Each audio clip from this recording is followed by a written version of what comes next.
You see this in them, but you can't even say it yet. Love is synchronizing with the heart and being where the heart is in the moment. 3, 2, 1.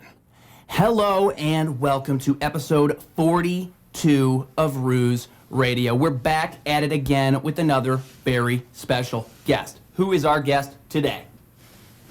Shawny, what's up? Shawny, now, Shawny, you are an individual who is making waves out here in this local scene. Could you tell me a little bit about what is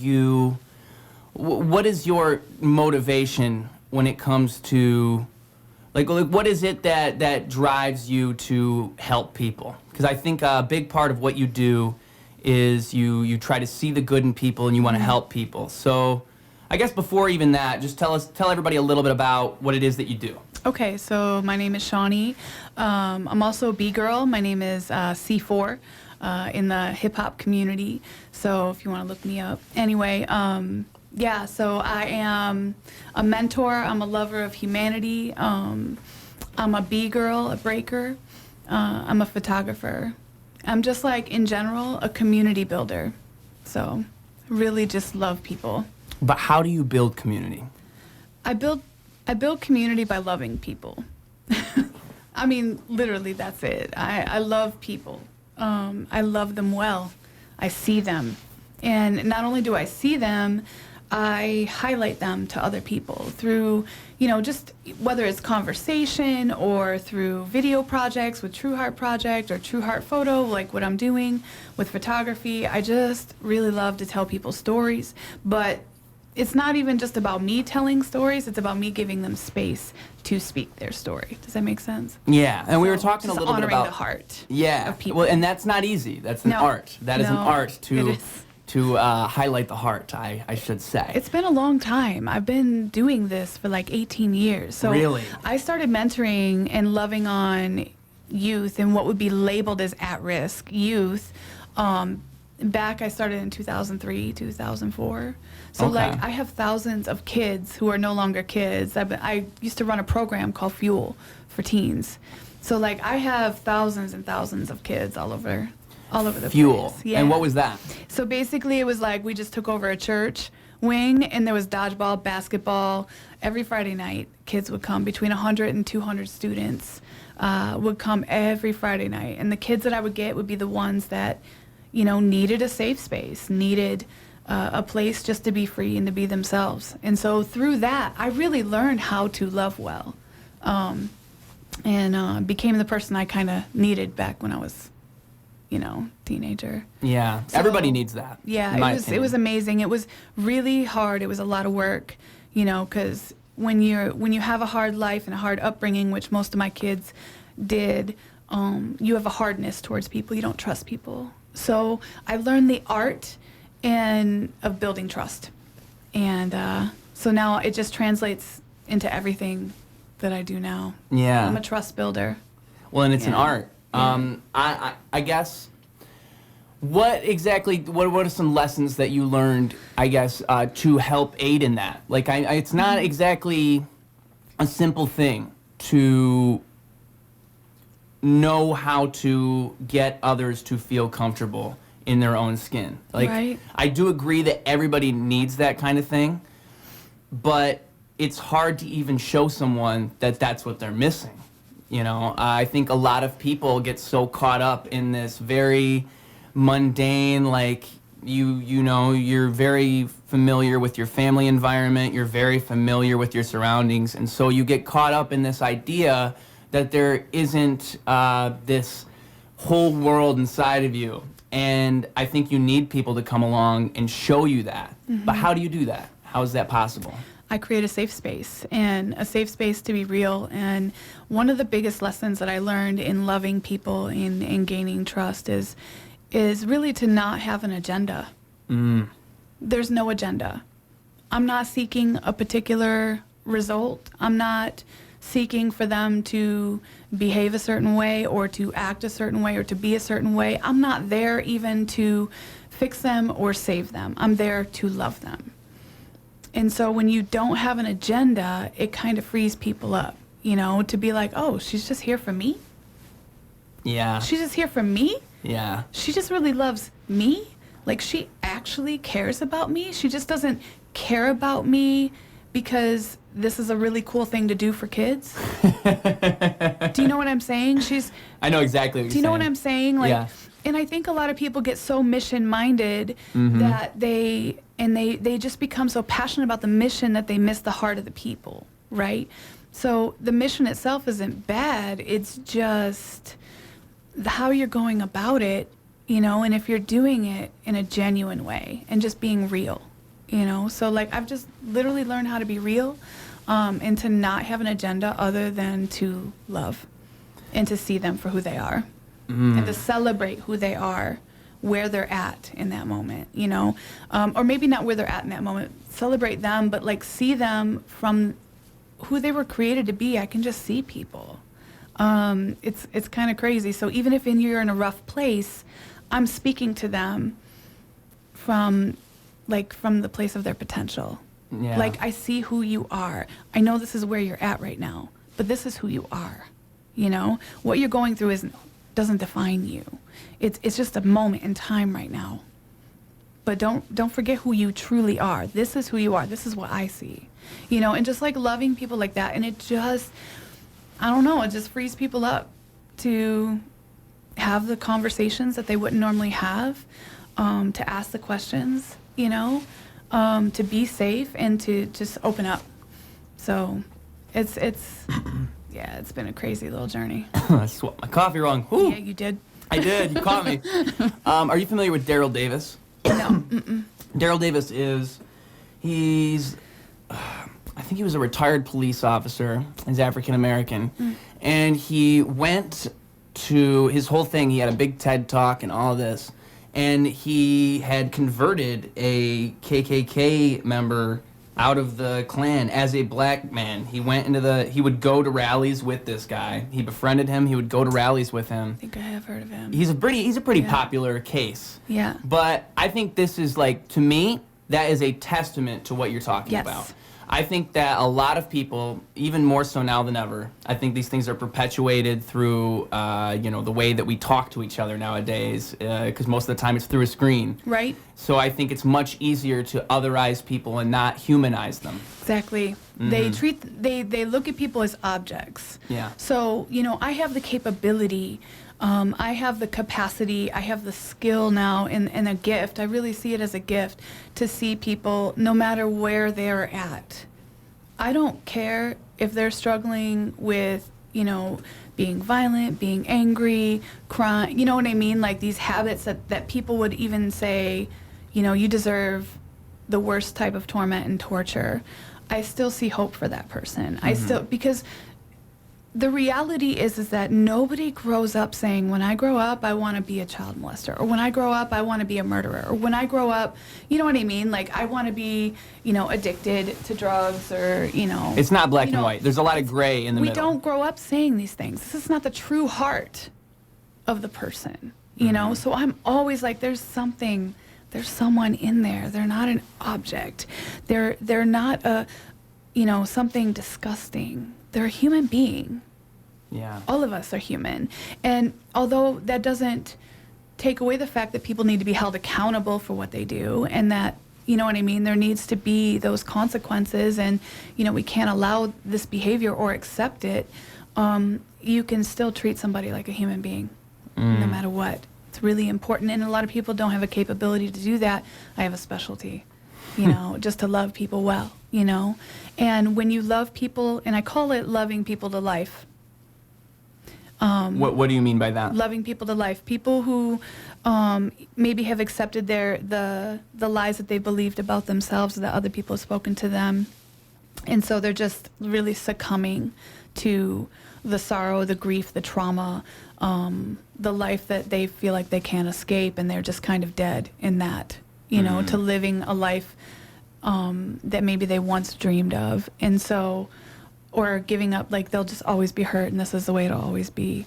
And so I really love to love people to life so that they can begin to hope again, you know? Yeah. And begin to dream again, begin to even just receive love. It's just like, it changes your world. It changes everything. Everything. If you I think, believe yeah. in somebody, you see them, they're going to begin to rise up to it, right? They'll see that in themselves.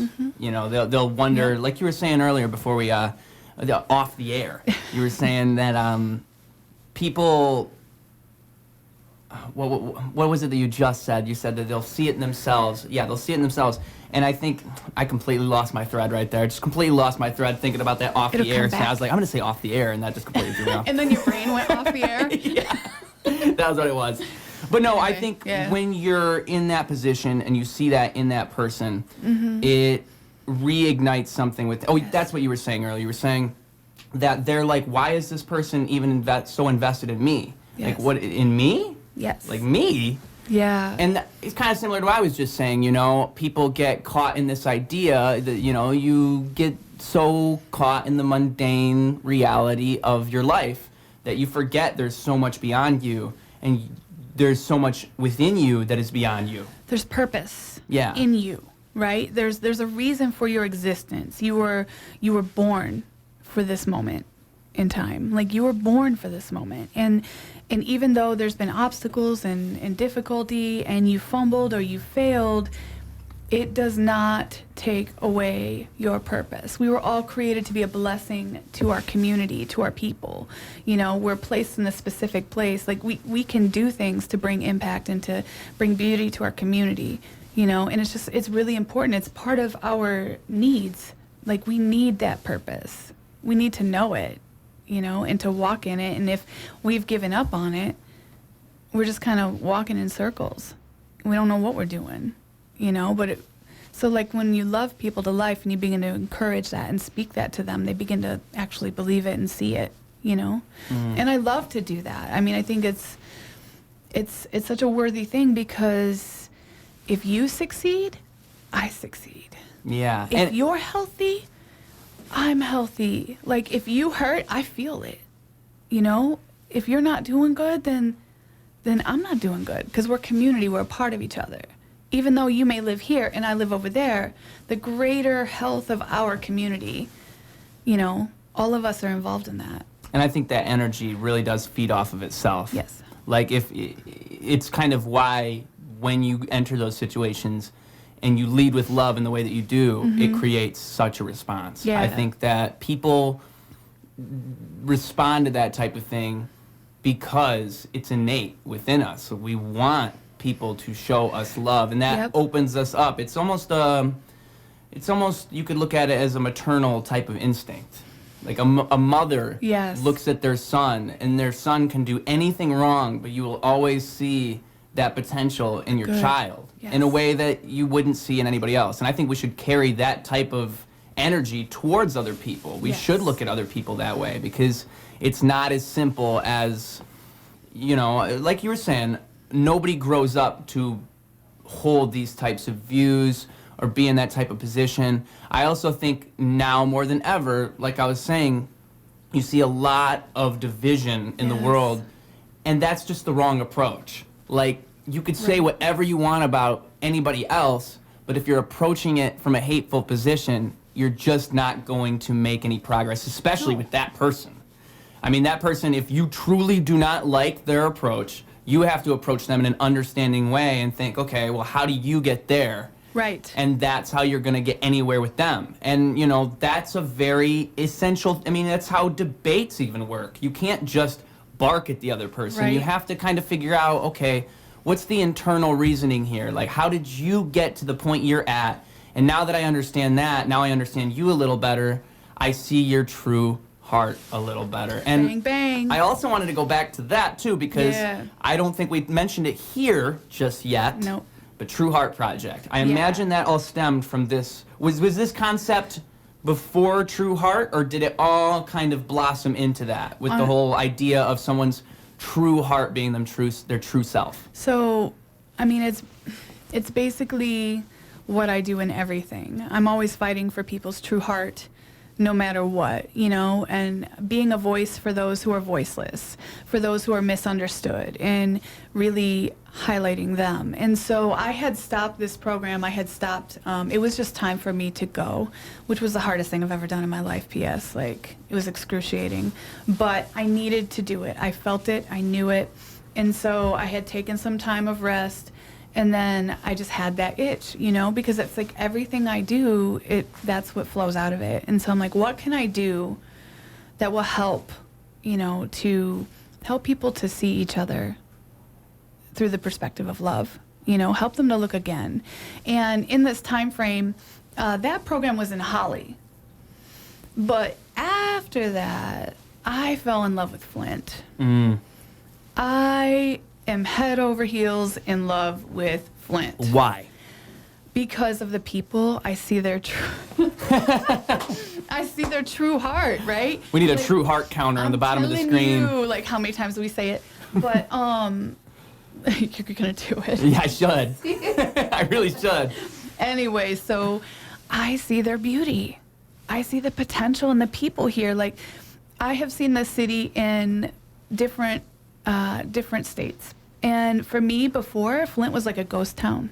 And how long ago was that? You say like 10 years ago? Yeah, probably like 12 years ago. You just drive through 2012. Yeah, there's like nothing here. Like, there's nothing happening here. And I know that, like, auto companies like pulled out and like left the city like stunned. Like, what do we do? It's all still a fallout from like the 60s with the white flight and all that. Yeah, and so like what's happening now is I just see the people of Flint rising up in such a beautiful way. I think poverty creates creativity as well. You see a lot of authentic, creative people in this type of environment, and they're open-minded in a way that people in a city aren't going to be. I think you get a lot more, when you have to struggle, you develop a lot more of like an attitude and a resilience that you just don't get if you're not in that situation. To me, that's really a big part of why I think a lot of the people around here are so bold in their creative decisions. They are bold, they are strong. There's that, there's that term that's like, in the Bible, set my face as hard as flint. Ooh, is that real? So, yeah, it's real. I like that. I'll get you the reference. Throw that on a shirt. Word. So like, it's just like such a strength to this community. And I do need to say that I used to teach boxing and kickboxing classes. I trained in boxing, kickboxing, and jiu-jitsu, one of the other crazy things I've done. Anyways, do you need me to stop? Oh, you're good. Okay. I'm just pushing the camera buttons. That's why I warned you beforehand. Right. So anyways, I used to teach kickboxing classes, and so like I had built a lot of relationship with people in the city and built like a connection and a community within the community. So I got to see a little bit more personally them and know their heart, but like as far as the community itself, seeing it go from this difficult space, and then all of a sudden I'm seeing this entrepreneurial boom happen. All these small businesses just popping up. Tea's Plentiful Salad, paints, chalices, and hues. You got skincare. You got lotion. You got restaurants. You got all of these things. You got Good Boy. And you got all of these businesses just popping up, just rising. And it's just like Flint is rising. Now there's a coffee culture. There's a theater culture. There's an arts culture. Now there's a... the murals, the creative culture here is just banging. There's a music, there's crazy graffiti around here. And I'm telling you, like, don't get me started on that. I love the element of graffiti, and I love writers. It blows my Shout out mind. to the writers out there. Graffiti's like, sometimes I see that and I just think like, man, like, pick up a paintbrush. But that's their thing. The graffiti is their thing. It's an element. It's a voice. Yeah, it's an art form. It's an expression of the heart. Mm-hmm. It is them. They're literally expressing themselves. In the way that is most genuine to them. On the wall, on the train, on a billboard, they're putting it out there. And it's not just for the sake of, just ruining something. It's literally their expression. And I encourage anybody to really For those of you out there who judge that culture, don't judge what you don't know, because these people are amazing. They're incredible people. There are people who are writers in the graffiti culture who are like, filmmakers. And I mean, it's amazing what people are. Like, you judge it, just like hip hop, right? You think hip hop is a certain thing, but you don't know that some of the dopest breakers out there are doctors. Well, you don't even know what you're saying right now. Like, yeah. Look again and again with True Heart Project, ding. It's like I challenge people to look again at their community, to look again at the culture, to look again at, the people around you. What do you think you see? And what is actually in front of you? So is your computer okay?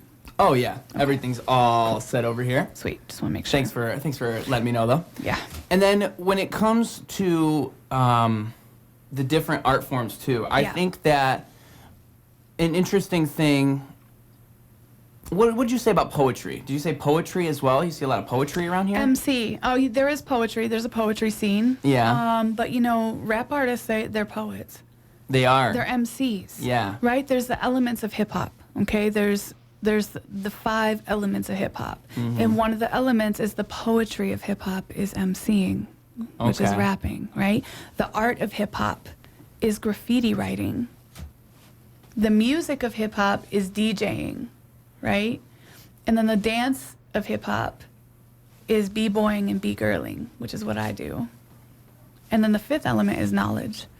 And knowledge, how is knowledge incorporated into hip hop, would you Understanding the culture, understanding the roots, understanding where it came from, respecting the culture, learning about it, learning the truth, learning about the OGs, the people who came before us, who established this, respecting them.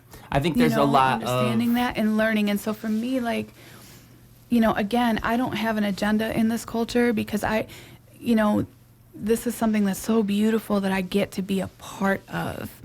So for me, I want to respect deeply the people who are in it and to understand it and to love and to appreciate those who came before me and learn from them, Well, it's a dynamic thing, too. Like, if you want to... It's worldwide, baby. What'd you say? It's worldwide. It is. Amazing. Yeah. And it's just, there are different aspects of hip-hop that you could even dive into. Like, hip-hop's such a broad... It's kind of almost painting it with a broad brush. Like, there's so many internal things. It's kind of like saying rock music. Like, rock music is rock music, but there's so many different kinds of rock music. Yes. So, I mean, when I think of hip-hop, I think, of rap. I think of, people using words in a way that can portray something that other genres just cannot do. Right. You're able to take that format and then express yourself in this way. Whereas, pop music is very, very much about the melodies and all of this. And it's less of a focus on songwriting. As a songwriter, hip-hop just screams to me in that way. I see so much there. I think there's also, though, a lot of this newer generation of hip-hop that is not at all about that. It's a lot more stylistic in the same way that rock music kind of went, where you start to see, different types of rock coming around. It's like, okay, now we got trap rap, now we got lo-fi rap, now we got mumble rap. Yeah. And you almost, as a hip-hop artist, it's like what you're saying, you can't hate on these things. No. You can't disrespect them because they are an element of the art form that you're a part of. Yes. You almost have to embrace it.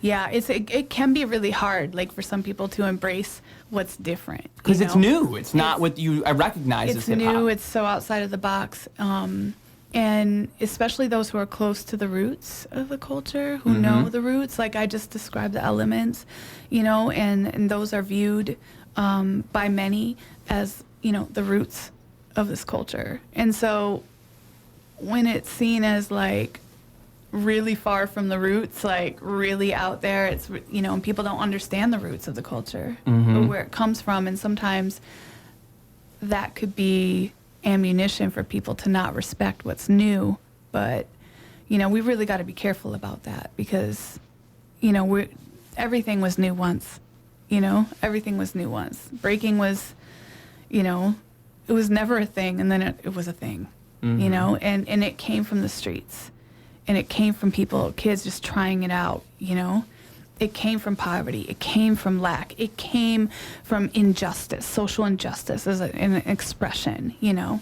Same thing with hip hop, Yep. in a way. I mean, that's what I'm saying. That's what hip hop came from. That's what it was birthed out of that in the Bronx, you know, in New York, in the late 60s and early 70s. Like, this is where it comes from, you know. And from there, now here we are with all of these new expressions, you know, within hip hop. It's pretty incredible. Yeah. And I think hip hop gives you a lot of insight into these communities that you wouldn't get otherwise. Like, a lot of the people in hip hop didn't have the best upbringings or the most coddled environments. They were struggling on the way up, and that's what gives them these unique perspectives and this unique way of approaching the art form that other people just don't have. I think, and that's kind of what I was getting at with the Flint thing too. Yeah. You see a lot of creativity in Yes. this type of environment.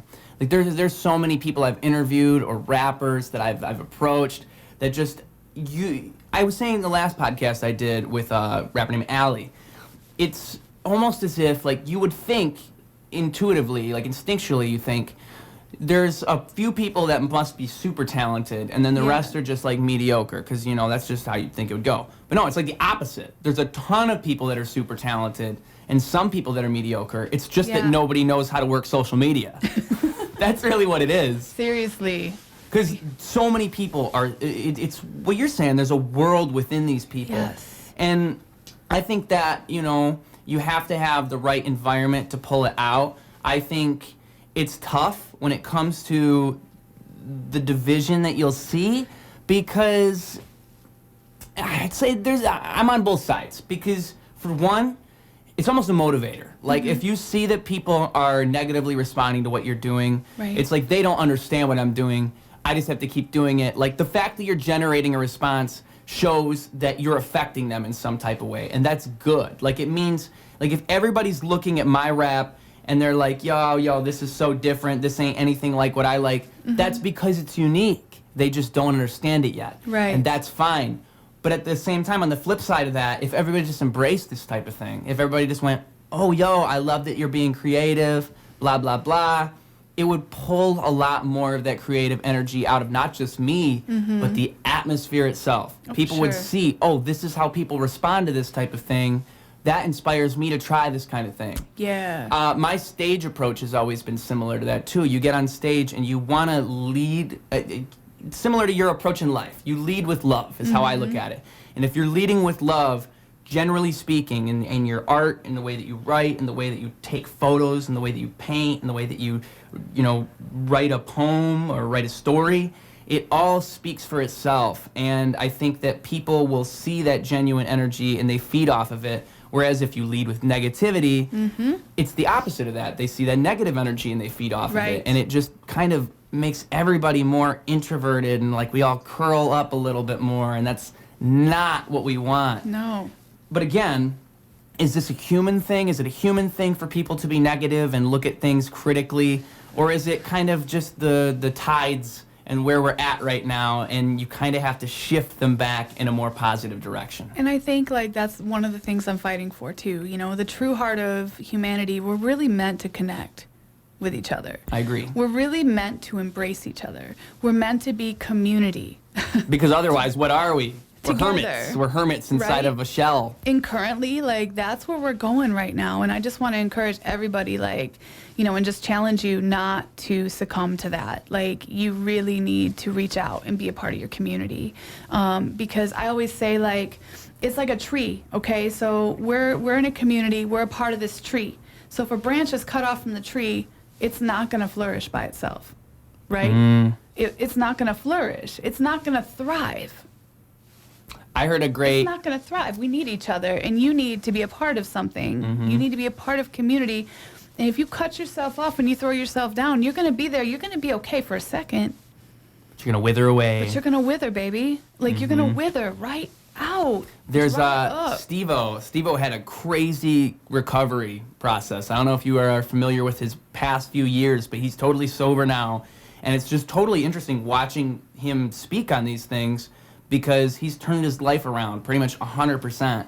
And, you know, he's got that true heart shining, you know? And you look at somebody like him, and I heard him say a quote where it's like, he looked at the way he was living his life, and it's like, you can't leave a fruit in the fridge forever. Right. Even a fruit in the fridge, it's gonna go bad. Like, you have to keep these things in the flow of everything. You can't just put something away and leave it there and expect it to be fine. Right. That's just not how we are as people. We need that genuine human interaction on a regular basis. Yes, we need human it's easier. contact. Yeah. We need touch. Mm-hmm. We need touch.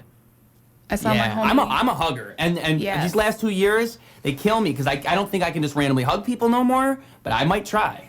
I've literally been the first hug for so many people, coming out of COVID or coming out of isolation, and you know, and it's just like there's just so many people. Like you just reach out and touch them, and they're like looking at you like, thank you, you know, like, and I'm like, what? It's just, nobody touches them.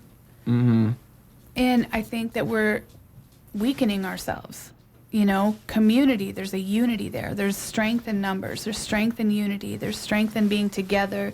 And so when we're divided and isolated, you know, we're weakening ourselves and our community for that matter. And I'm just going to say this too. Another reason why we divide off from each other is because we're in the survival mindset where we feel like we got to protect each other against each other, you know? Mm-hmm. And so like we hide ourselves, we reserve ourselves, we put a wall between us and others because we're trying to survive, but it's not surviving. No. In isolation, you're gonna wither, you know? No matter who's out there, no matter who betrays you, you know, you still need to get out there and be a builder. Like I'm a bridge builder, right? I'm building these bridges, you know, to the people who are isolated because I want them to know, like, there are people out there who have your true heart in mind, you know, who can see you for who you are, you know. Chris McCandless is a guy who he went through this whole process where he looked at it as like transcendentalism, where he wanted to get away from society. He thought the whole way that society worked was all wrong, which a lot of people do feel that way. Yeah. But he went all out. He was getting rid of his money. He was traveling all over the place, and it all ended up with him going to Alaska. And the story's sad. He got to Alaska, he was surviving there for a little while, and then he got stuck because a stream had when he got there, the stream was slow and he was able to walk past it, and then the current over winter got super strong, he couldn't go back. And so he was stuck out there in Alaska. And what had come of that was he passes away in Alaska, and people find his body, and the last note he wrote for anybody was, happiness isn't real unless shared. And I think that that's such a profound statement. Yes. Because you can think, like, it's not at all untrue that if you're by yourself, you won't have the outside interference of other people. Mm-hmm. And there's plenty of experiences I can think of where it has benefited me to be by myself. If I'm editing, because of the way my brain is, I know. Also, if I'm writing a song, I don't want you to tell me what to say. Right. This has to be all me, and it has to be unfiltered me. That's just what it is. I can't have somebody helping me with this, because then I didn't do it. Where, you know, those things, it is good to be by yourself, but that's only good to a point. Like, you can't just shut everybody out and expect everything to be okay, because there's also the fact that there are certain things you just can't see by yourself. Your brain falls into certain patterns. You just are who you are. And I think by exposing yourself to other people too, you start to see things in a new light that you wouldn't see otherwise. And that is an invaluable thing. It really is. It's beyond your understanding, because it's literally beyond your understanding. Right. You aren't capable of imagining what someone else might have to offer. Seriously. And I think that is reason enough alone to... It's just hard for people to take that step. Yes. You know, if you, especially when society indicates that you shouldn't, and you get so used to that situation, Right. it becomes very hard to break out of that. It really does. Mhm. It really does. And there's almost this culture now, and I'm just seeing it's something that I was super alarmed about when all of this stuff started happening with COVID. Like, I saw it, but now I'm seeing it. You're seeing the results now. I'm is actually really what it seeing is. it come to fruition. I'm seeing even more social awkwardness. Yeah. I'm seeing the hesitancy. I'm seeing fear. So much fear. What is fear? False evidence appearing real. There's just so much fear, and it's Wow, that was a dividing good. I us. was spacing out those words in my brain. That's an acronym right there. That's beautiful. False evidence appearing real, and it is, and it's just like we're looking around like this, and it's just like we're forsaking who we are as human beings. We are strong, empowered human beings. Mm-hmm. We have strength. We have brilliance. We have beauty in us. We can overcome anything when we're together. When we're together. When we're together. Divide us up, then, isolation, you get freaked out by everything. Just one small little thing, you're freaking out. And it's just like, we were meant to be together. And it irritates me because we're powerful human beings, 100%. It's similar to an immune system. With you, if you leave your immune system to rot for a couple of years, it's not going to come back in the same way it was a couple of years ago. Like, it's a consistent thing. Yeah. And I think it's like wishful thinking. You're like, okay, well, I can just do this for a little bit and then I'll go back to normal. But then you try to go back to normal, and it's like assimilating is not as easy as you thought it would. There's so many like little facets, and this is the beautiful thing about being human, is that you are so much more complicated than even you understand. Yep. But within that, these things occur where people, they might think in their mind, oh, I'm fine, I'm good. But like you said, it's even that social awkwardness that you see now. It's not something that was present a few years ago. No. And I just worry about it continuing to head in that direction. 'Cause Yeah. we're already going the wrong way. And if we keep going that way, people are going to shut themselves out more and more and more. And like you said, we're stronger together. Like, Yes. the only way we're going to progress is to work together and come to some kind of, general consensus through love, Yeah. not through hate. We cannot look at each other through these hateful lenses. But that comes from isolation as well. It's an unrealistic way to look at life when you think, these people are just completely terrible people because of these beliefs that they hold. You can think that way, but that is only good from an isolationist perspective. If you have 5 people that all think that way, that's great. You can all talk about that between the 5 of you, but those people that you hate aren't going to talk to you. Like, you're Right. not going to be able to come at them. And the other thing is, people are so much more complicated than single issues. There's so much to a person. I heard a great thing where it's like, if you just ask any person, hey, tell me your whole life story, and they told you their whole life story, every single person, it would almost be overwhelming just how much each person has to offer. Like, we're all so full of things, and so to boil someone down to such a simple thing is really a disservice too, because I Yes. think that we need to seek out that humanity within each other in order to move forward. Like, we're so much bigger than any single idea, and that is how we connect. We connect through that humanity that we all share. And we're so much bigger than just a label, or what we may believe on one certain issue. There's so much more to us than just that one dimension. We're gems. There's many cuts. There's many dimensions. The light hits it shines through a different way. There's so much to us, and so to judge and to label somebody based on one opinion or one mistake is one of the most detrimental things that we can do. in general for society. It's just... Even on a personal level, it's not valuable. It's so bad. It's so bad. We need to stop.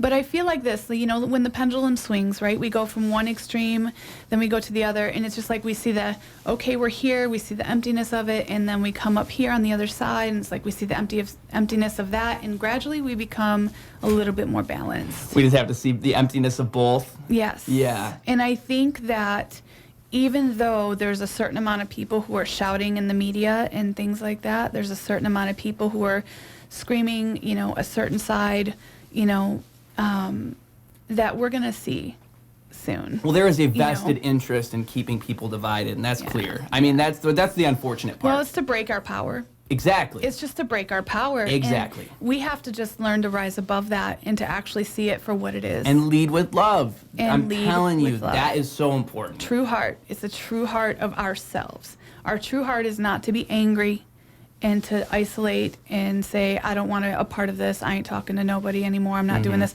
That is not As our true tempting heart. as it might sound. I always say that, I don't know if I said this to you last time with 60 Seconds. Shout out to 60 Seconds. But everybody has these 4 basic needs. The need to feel loved, the need to feel appreciated, the need to be safe, and the need to know their purpose, okay? But it's not just those needs to receive it, but it's also to give it, to be that safe place for others, to appreciate and love people well, to help see others' purpose, and affirm their purpose, to respect them, to, all of those things. And if I put one circle around all of it and I just put one word, it's to belong. We were created to belong, and to truly be together and as a family, as a community, as a culture, as a whatever you want to say, And I think that, I was saying that's where we thrive. That's where we live and we thrive. We're just yes. Well, that's what I was going to say. When all of those elements are there, it's just... Earlier, when I was talking about the interviews, I always saw this happen where I just approach people like they're my family. That's what I do. I approach 100. them.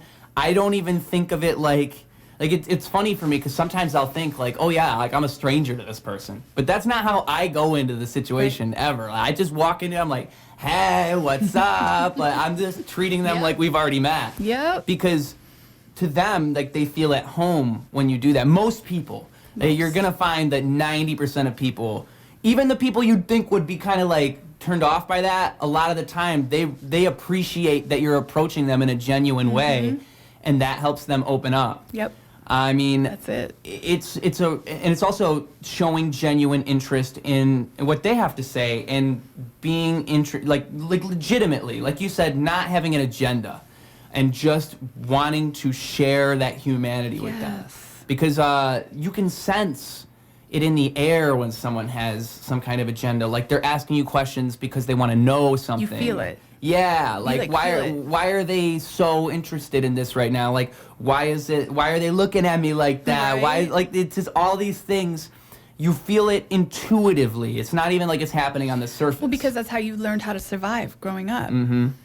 Because you had to learn through a hard life that, that's what that is. That's and you get away from it. You get beat up from that. So now you have learned how to scan everything. And that's but you can't do that if you're isolated too. That's the other thing. You forget those cues. That's a survival mechanism, right? But again, when you're a safe place, people can also pick that up. Right? Yeah. And so it's one of the great things. I just love it. I mean, I just love being that for people. Well, that's why I enjoy one-on-one interaction. Right. I think it's harder the more and more people you introduce to carry your energy throughout the group. You'll start to see that's really the catch for me. Is if you get 10 people in a room, it's a lot harder for me to lead now, which, it's for me, growing up, I was never a big fan of parties because I could be the life of a party, but I ain't trying to interfere with what you guys are doing. You guys seem like you're having a good time. I'm not going to, get in your face and, be let's go. But that's just because the energy of a group is so much different than a one-on-one interaction. When it's just me and you, we can carry this type of thing, whereas the more and more you add, the more and more variables you get. And I think that on a massive scale is where you just start to see chaos. True, but you can also be like, if you are somebody who establishes an atmosphere, you know, like I really try to establish an atmosphere of love. Me no matter too. where I'm at. And so like I had with Fuel for Teens, you know, we get between 100 and 200 students every Friday night. And they felt it. They felt the love. They felt the safety. They felt the respect. They felt the purpose. They felt all of that. It was like a little hub, you know? And so I established an atmosphere of love. And they just came in it and they enjoyed themselves and they had their own moments, but they felt the atmosphere of love. But I think, you know, like we can't lead everything. You know, we can't lead everything. But I think if we serve with love. Lead with love, okay, but serve with love. When you're serving, you're just loving, you're coming up under, you're lifting, you know, empowering, congratulating, cheering on, like, let's go. In a collaborative way. Props, you know, like, it's serving, it's just being love everywhere you are. And it's just like, now love's on the scene, you know, you step into the room, you know, and each of us have a different vibe, right? So, like, you know, love might be my thing, it might be your thing, but somebody else, it might just be like, you're the best hype man out there. You know, you're like, yeah, like there's just like... To me, that's love. There's different expressions of hip hop, there's different expressions of love. I agree. That we have to give, you know, so it's the same way. It may look different to some of us, you know, but it's still love. You know, if we can just learn to recognize it, have eyes to see, ears to hear, you know. I mean, that's why you think you see such a disconnect a lot of the time, is I think people don't realize they're not. Like, they're leading with hate rather than love. And it's not, leading with love isn't like, oh, I love you, saying that constantly. No. It's like that, like I was saying, that maternal thing. Yeah. Where it's, I'm seeking to see something in you that is greater than whatever you are right now. Like, I'm not concerned with, I'm aware that this is just a snapshot in time. This is not representative of who you are definitively, because it never is. And I think that coming in with that type of approach, that is love. Yes. That is understanding. It doesn't have to be something where it's like, you know, oh my God, I love you, let me give you hugs and kisses. Like, that's not what love is to me. Love is a broader thing. It's within you, and it's just a genuine seeking of something deeper, I suppose. It's also, you know, this is the deep shit now, but like, it's synchronizing with people's heart and where they're at. So sometimes it's, yeah, you see this in them, but you can't even say it yet because, you know what I mean? You're just loving from that place. And you're being love and you're showing them that you care about where they're at and where their heart's at, you know, like right now. So right now, this person's struggling, grieving, and confused. So if you go in and be like, man, I see you, I see who you are. And sometimes that doesn't work, although it's good. Sometimes what works best is just sitting with them and just being like, I feel you. And I'm sorry. Yeah. You know, love is synchronizing with the heart and being where the heart is in the moment.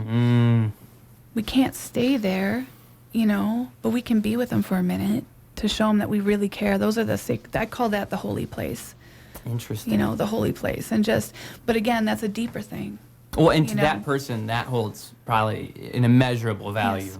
Yep. Because you don't realize, the real thing about these interactions and this approach that I think makes it so effective is it's like there's a butterfly effect that happens. It's not just that initial reaction that matters. It's the how our actions blossom over time into other actions from other people too. Like if you constantly approach situations in that way, or if you do synchronize with that person and you hear them out, you might have been the only person to ever do that. Exactly. And to them, that is such a release, and they can carry that forward through so many different things. And you don't realize that in that moment when you're just listening to them. There's no way you could even be capable of knowing that's going to happen. Yep. But you don't have to know. It's just, you know that you're doing the right thing, and you know that this means something to them. Yes, and you just never underestimate the power of loving somebody in a genuine way and just being real and just being in that moment with them, you know? And if we do constantly hold this power, then we always constantly hold that responsibility. Absolutely. Shout out Spider-Man. Hey, for real though, like it's a great responsibility. It It's is. a huge responsibility, and one that shouldn't be taken lightly. Like I said, this is people's hearts. This is their sacred place. So, you know, you want to be very careful. You know, and if you understand what it's like to be wounded and to be hurt and to be abused, you understand. Like, you can't be like that with somebody. You have to be true.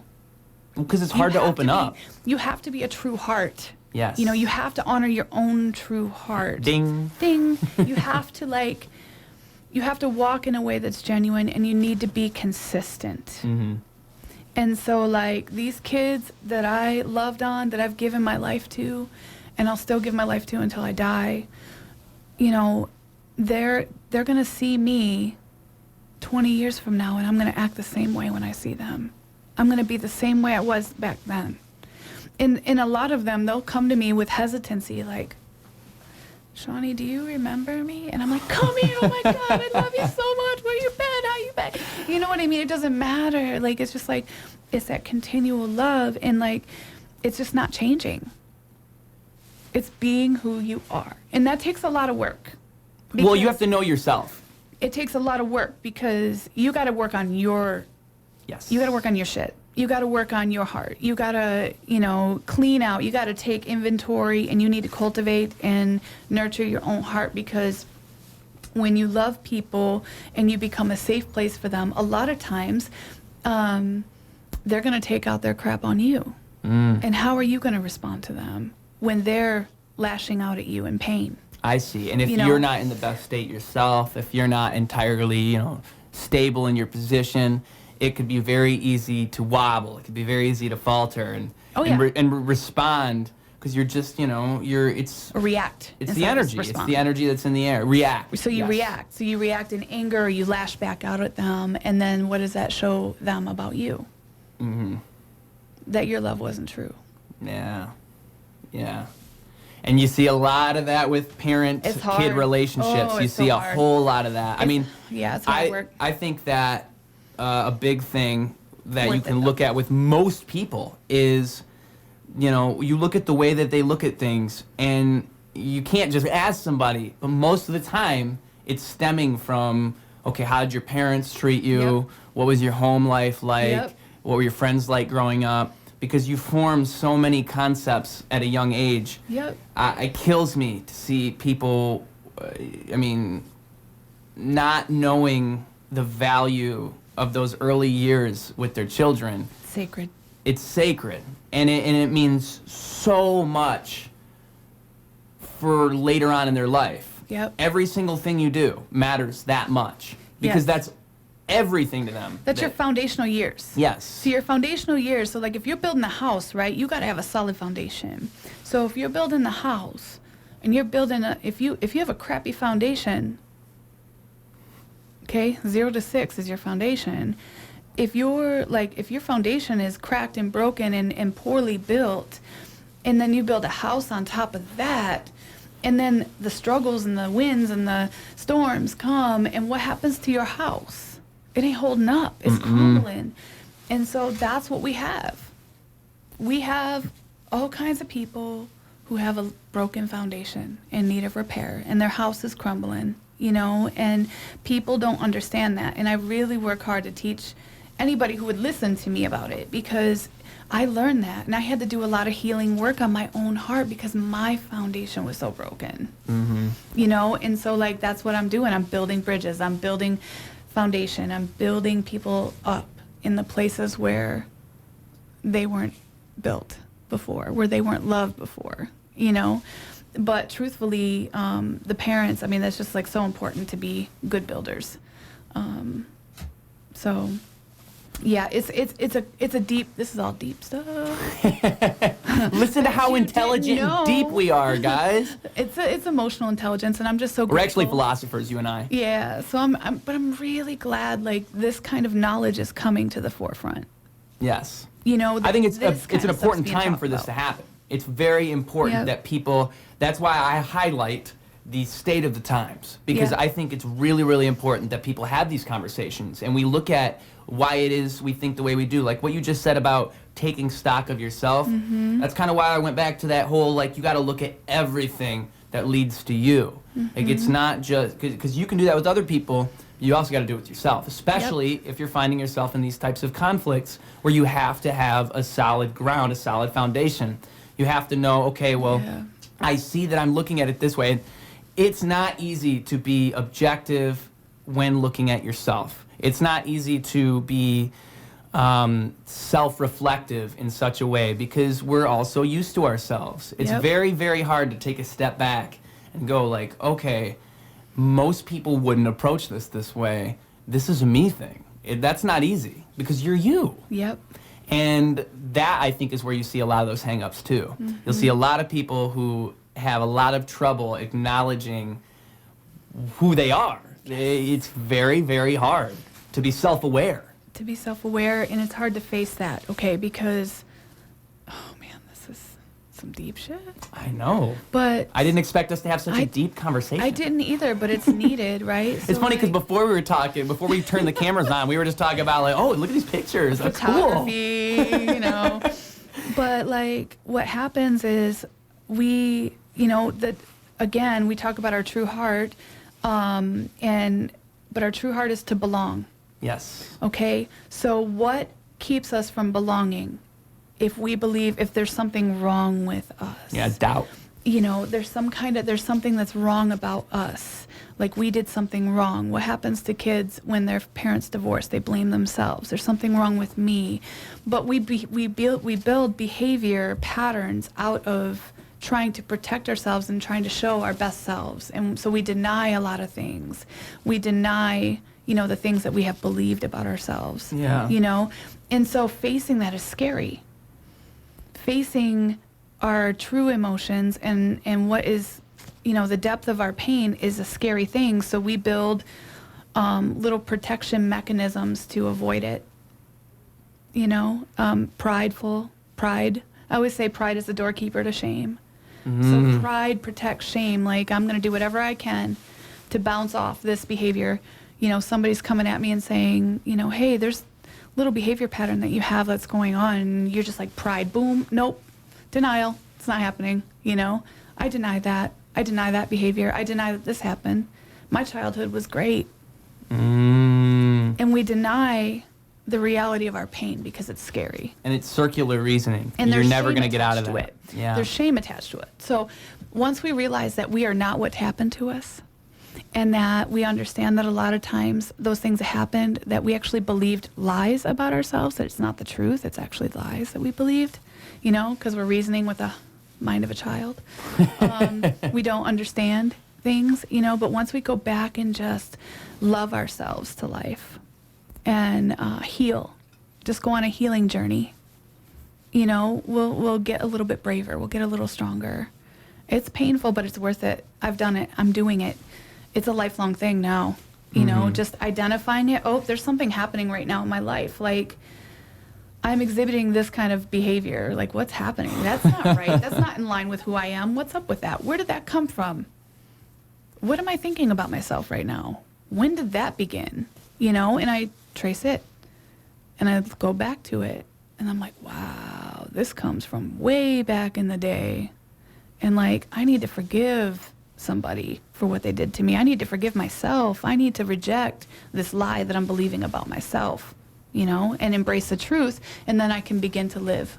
But a lot of that is under the hood. A lot of that is way down there. Deep work. But I'm telling you, I just encourage everybody to, to just be aware and with love, not with hate or condemnation or whatever, but to love themselves.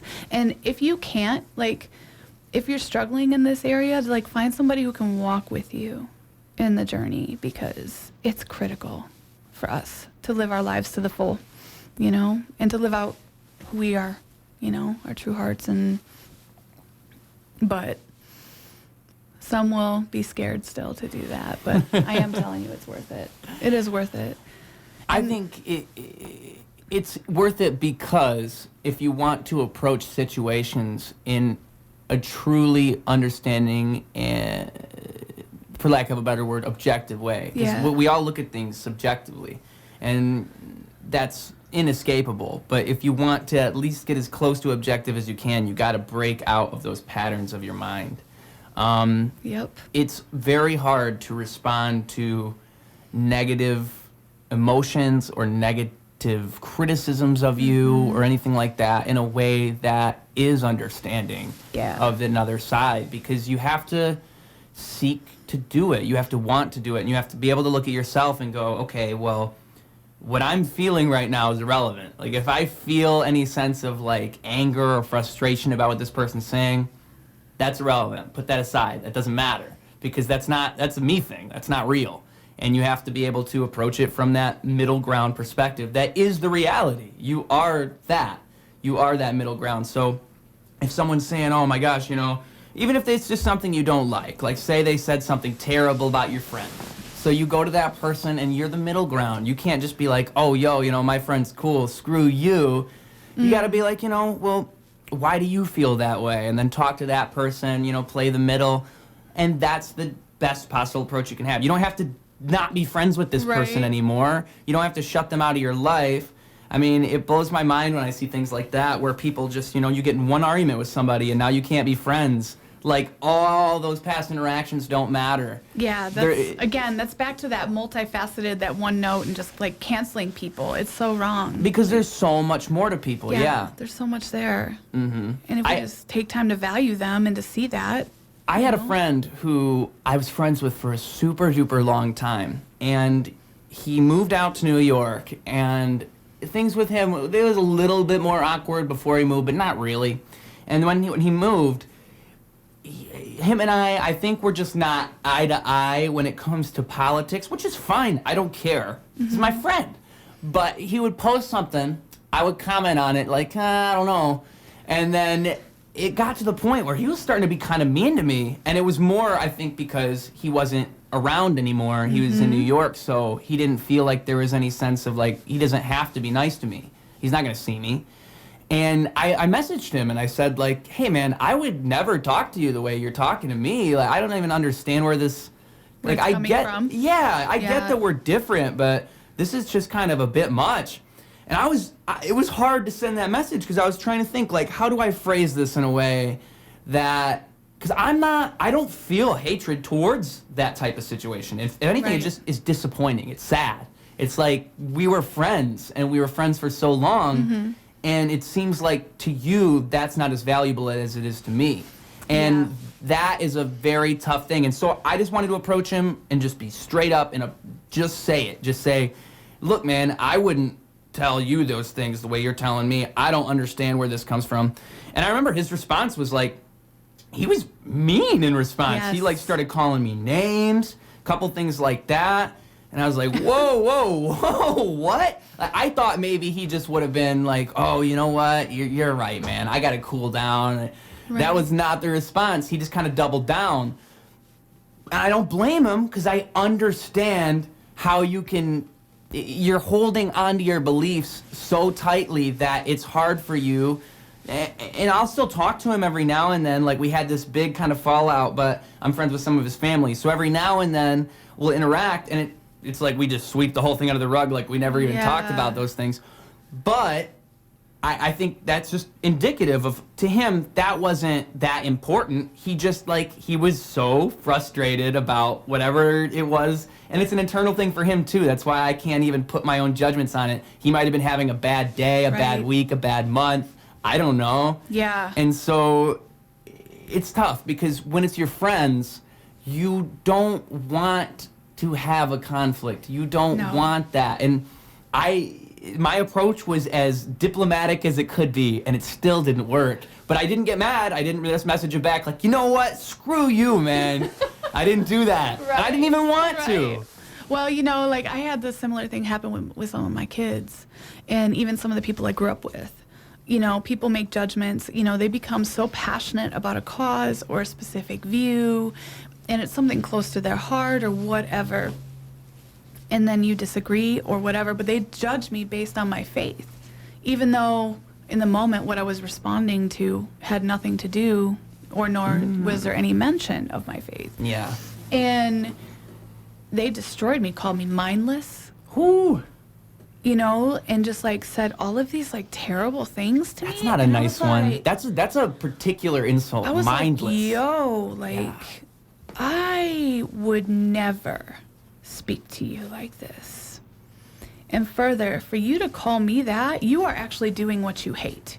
You are becoming what you hate right now. Like, how dare you speak to me like that? And in my opinion, I You think know? approaching someone and saying something that honest is a brave thing to do. Yeah. Because I think it's a cowardly thing to do, to approach it in an immature way. Yeah. But when you approach it in a mature way and you just Yes. say, like what you just said, I would never speak to you that way. Yeah. And for you to speak with me that way, you're turning on yourself. Exactly. Like, you're just telling them what it is. You're not speaking out of hate or out of frustration. You're telling them what you're seeing.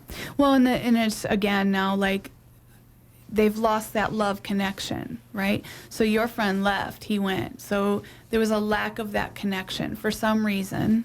You know, that signaled something, a separation, right, in his heart toward you, but not your heart towards him. Yeah. Right? So there was a heart separation. Who knows why that was there?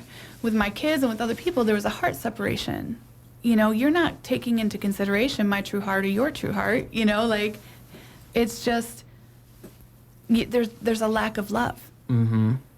If you don't see me through the eyes of love, then you're just going to automatically judge me. Now I just represent something to you. Yeah. You know, I represent what you hate somehow because of my faith, or, you know, whatever it is, because of my political views, you know, so now therefore you hate me and everything I say is bad, you know, and it's just like, no, you've lost a love connection, you know, and something needs to be repaired, you know, and if you, and you can't always do that. You can't always repair everything, you know, you can't always, all you can do is the best that you can do to the situation, right? So I can be with no regrets saying that I reached out to them, to that person, and said, I love you. I would never talk to you this way. And I hope that you will never speak to me like that again. And I really love you, and I'll continue to love you always. And, you know, and if they want that relationship, cool. But if not, okay, fine. I did everything I could do. I try to end every single conflict too with like a have a nice day or a something positive. Like they'll probably think I'm. Some of that can sound really. I know. Really sassy. And it's not. That's the part that kills me. Is I know, I'm legitimately right? saying have a great but day. Like, I'll you put mean it, but they're like, why did he say that? what a jerk. They're like, this guy's really like, what a sarcastic Right? douche. That's what they're thinking. But that's not what I'm doing. Right? Like right? the reason I do it though is because I'm trying to end the interaction on a positive note. I don't want, and the whole time I would never, Right. if I'm arguing with somebody, I'm not gonna call you names. Even if you start calling me names, I'm not gonna call you names. Right. I'm not gonna go there because that's not who I am. But yes, you're right. People take that the wrong way. Yeah, I'm sure. and one of the things about, you know, loving and interacting with people is learning what really sets people off. Yeah. So if it sets people off, then, you know, maybe find, you know, if you know it might set them off, find a different way to say have a nice day. But I'm not gonna be like, well, it was a pleasure chatting with. Like, there's no good way to say it. Right? Like, there's nothing. It's like, I hope you have a great day. Yeah. Instead of have a nice day, Okay. I hope you have a great day. I hope you have a great day. Yeah, I hope you have a great day. Like, Yeah. I hope. Or even You know, preface it with like, you know, I'm sorry we had this negative interaction. I hope you have a great day. Yeah. That it's all way, love. It's yeah. all love for me, homie. Like, There's it's no all like, love. there's no. They might decipher a hidden meaning out of it, because I am really not a sassy guy. I'm not a sarcastic guy. I'm literal to a fault. Like, I will just be You're that not, nice. You're not sarcastic? Oh yeah, I am. Yeah. Okay, because I've kind of picked up a little sarcastic. A little bit. Just a little bit. But I not. like it. I like the sarcasm to a point. But I'm not talking about just in general sarcasm. But Well, because some people are sarcastic to the point where they're not being genuine. Right. A lot of people are sarcastic to the point where I don't even know what you're thinking now. or sarcasm becomes a weapon. Mm-hmm. You know? And I find it to So, be no. actually detrimental to progress. Right. Like, if we're sitting here and we're all being, like, I've been in groups where everybody's sarcastic, and it's like, You guys are so like pessimistic, and you Jaded. don't even realize, because like all you know is sarcasm. Like all you know is saying Right. things that are like slights, or like you're not saying what you're really saying. Yep. That drives me nuts. Yep. Because like the only time I'm using sarcasm is if I'm like making a joke, I'm kind of like poking around. That's when I'm being sarcastic, not like a constant like. It's a tough. Some people just don't know how to balance that. I Right. almost look at it as like comedy. Like Right. I'm being comedic, Right. and yeah, it's tough. But you know when it crossed the line. Yeah. There's a line that gets crossed, and you can feel it because it's actually rooted in anger. Mm-hmm. It's Yeah. unresolved anger at the situation. And to me, that's what's frustrating about it. Is like you guys can't genuinely just say what you're feeling. Instead, we have to be like Twitter is. I hate Twitter. Oh, yeah. And Twitter is it is a cesspool of sarcasm. There is so much sarcasm on Twitter that it drives Yeah, me it is. nuts. Like Stay away. Stay away. Yeah. But people love to like talk around things, and that's fine, but at a certain point you have to be able to address what's Right. actually going on. So yeah, I mean, sarcasm's cool, but you have to know how to utilize it. Yep. Yeah. Yeah. Because sarcasm can be fun, you know? Like if somebody says something and you just kind of say something back a little funny, that's fun. Right. But if you're constantly doing that, like somebody says, "How are you?" and you're like, "I don't know, how are you?" Like, Jesus, dude, I'm just asking how your day is. Yeah, it brings the atmosphere down. Yeah. It brings a weight to it. It brings a, I don't know, just like a bad vibe. Yeah. You know, again, when it crosses that line. Uh-huh. You know, so But you can use sarcasm, just lead with love. Yes. Serve with love while you do it. yes, absolutely. Because Absolutely. if you're leading with hate, if you're leading with negativity, you're going to naturally fall into that And thing. don't use it as a weapon Don't use it as a weapon. against somebody's character. Mm-hmm. Don't do that. Don't do that. How I like looked at the camera. I'm like, don't. do not. I'm don't talking do to you that. kids Please at home. Don't do that.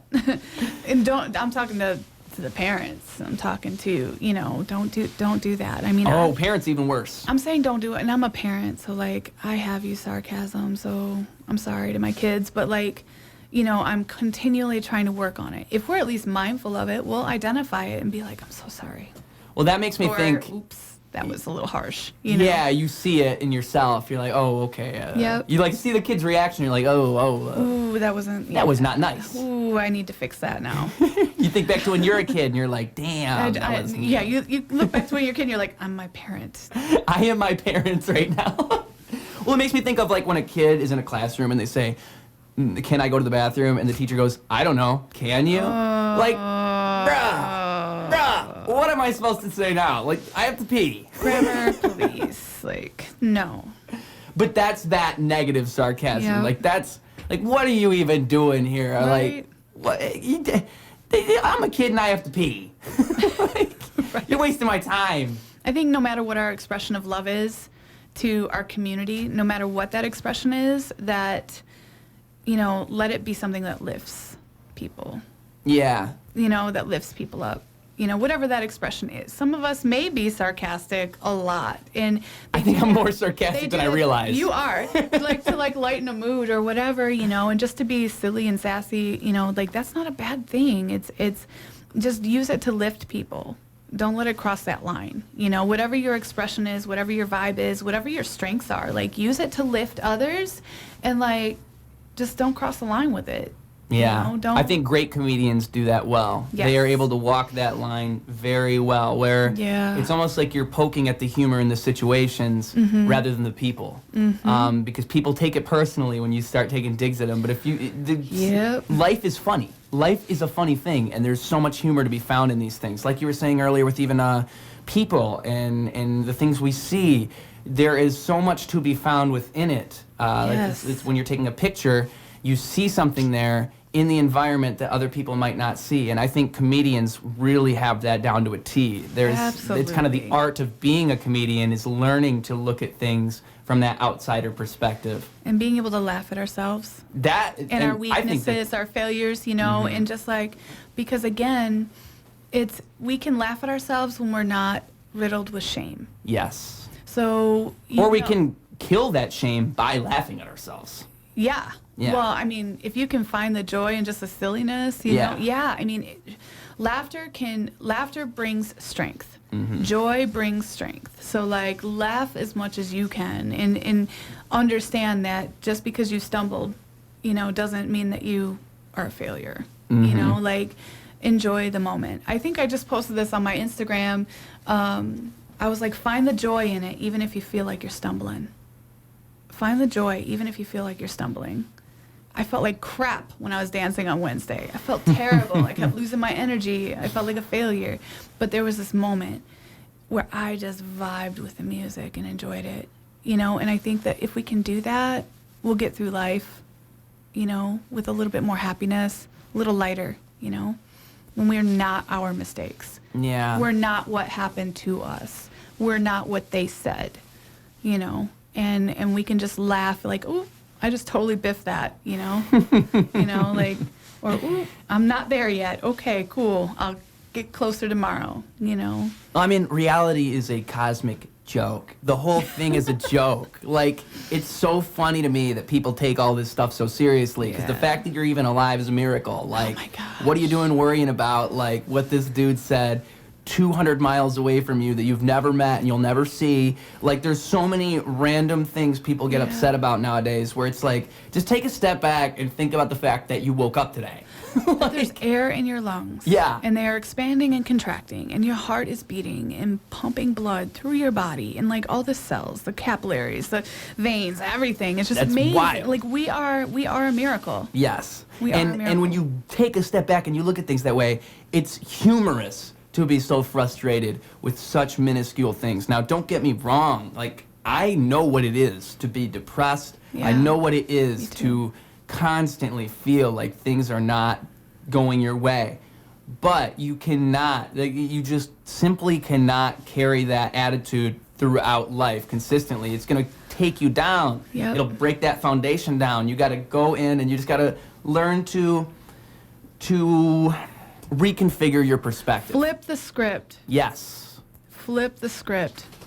That's what you got to do. You got to Yeah. flip the script. You got to flip the script. And in order to do that, for one, you got to do that work. You got to be able to look Yep. at yourself and think, okay, what's going on here? And for another thing, you just have to, again, have that perspective. Be able to look at a situation beyond you.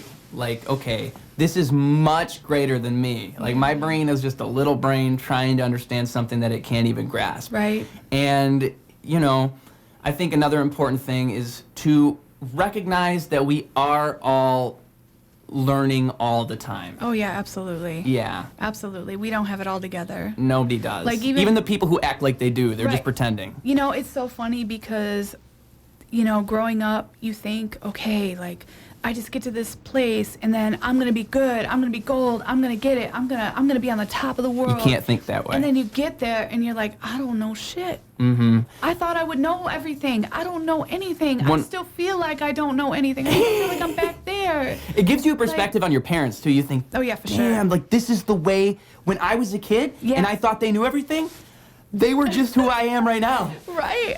It gives you actually compassion. Yes. For them and understanding, and then, you know, then you can forgive them for what they did or how they made you feel, or, you know, whatever, and that brings so much freedom. It does. You know, one of the things that's really, really important, and I don't know if anybody's ever heard of Dr. Caroline Leaf. She talks about neuroplasticity and like almost like rewiring your brain. Check her out, Dr. Caroline Leaf. She has podcasts and everything. She has a heavy accent, so sometimes it's a little hard to listen, but it's worth it. She What has kind of books accent is too. it? I don't know. Oh, that's exciting, I don't know though. where she's from.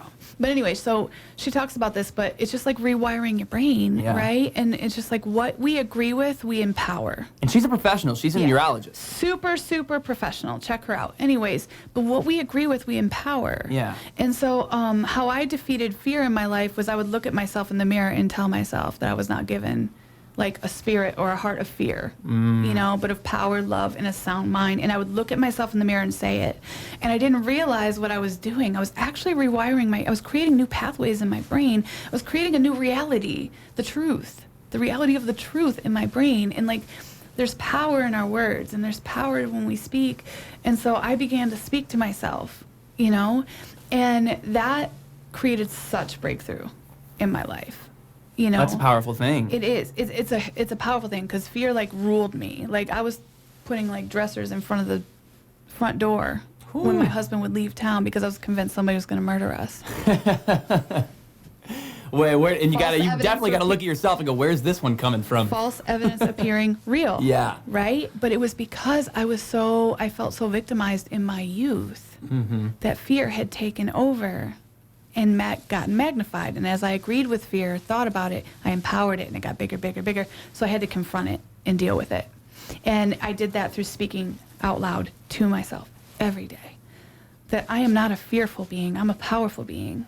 And you're know? shifting your perspective in real time by doing that. And so it's actually creating a new pathway in your brain. I think the term is neuroplasticity. I'm not like the super, book smart girl. Like I always say, I'm from the hood. Like, I don't know. But I've just done a lot of learning. The smartest people are the ones that can acknowledge that they're not smart. Yeah, I I'm promise. just like, seriously. So, but like, look into this stuff because it's really helpful. Yeah. And just actually. Well, fake it till you make it. That's what it reminds me of. Or you choose it. Yes. Like I've told so many of my kids who've struggled with wanting to commit suicide, choose life. Look yourself in the eyes, look yourself in the mirror and say, like, if it was me, Shawny, I'm choosing life today. Like, choose life. I choose life today. Yeah. And your feeling will follow your choice. A lot of times we think that our choices should follow our feelings. Wow. Let me just let that sit there. But really, our feelings will follow our choice. That's a good one. Yeah. That's a good one. That's a great piece of advice right there. I've never heard that before. Yeah. But I 100% agree with that. And so, in what we agree with, we empower. So if we agree with that choice, we move from that choice, and then we will line up with it. It just takes time, Wow. Yeah.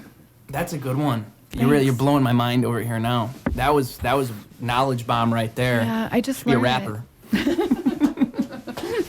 But I think that Yeah. I think that it does follow the choice. Yep. I think that a lot of the time you see people who, this is the thing that I see a lot with hip hop artists, for example. A lot of the time when I was doing interviews or even with podcasts, it's the same kind of thing where people Yeah. go, I want to start a podcast. Like, I like that you do one. I want to do one. I tell them every single time, do it. I never say no. I say, Right. do it. Here, I'll show you how. You can download this program for Yep. free. You can even record it on your phone. There's this app called Anchor. You can upload to them for free.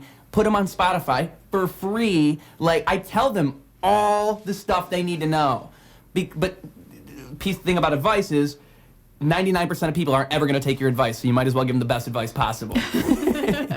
But the thing is, if they made that choice, their feelings would follow it. The feeling of wanting to do the podcast isn't going to create the fades. choice.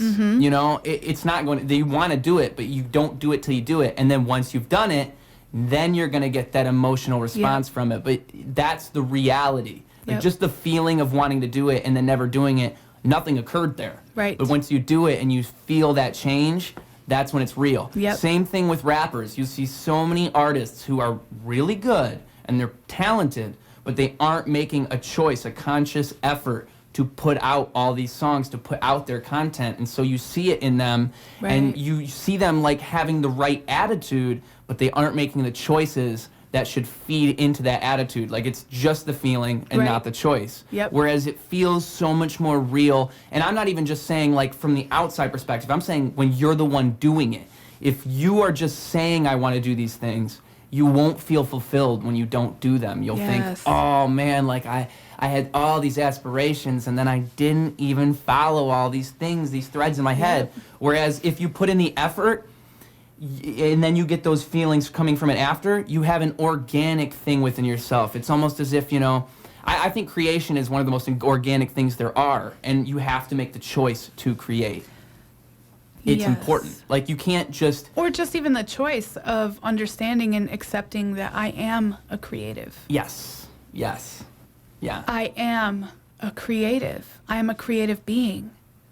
Therefore, my decisions are going to flow from the truth that I believe about myself. Well, also... I am creative. Going off of that thread, I've heard someone say before that if you want to truly be happy in life, you have to learn to speak with confidence. You have to learn to communicate in a way that is coherent and expresses your thoughts in a genuine way to you, and that will give you true happiness. And that too is making a conscious choice within yourself to trust yourself and trust your intuition, and then go from there. And I think that's why I see a lot of different results when it comes to, you know, approaching people, or you know, it's why I enjoy customer service, because I know myself, and I know that I'm able to carry myself through these situations in a way that's going to communicate to the other person that I'm being genuine. That's not something that's within everybody unless they make the choice. Absolutely.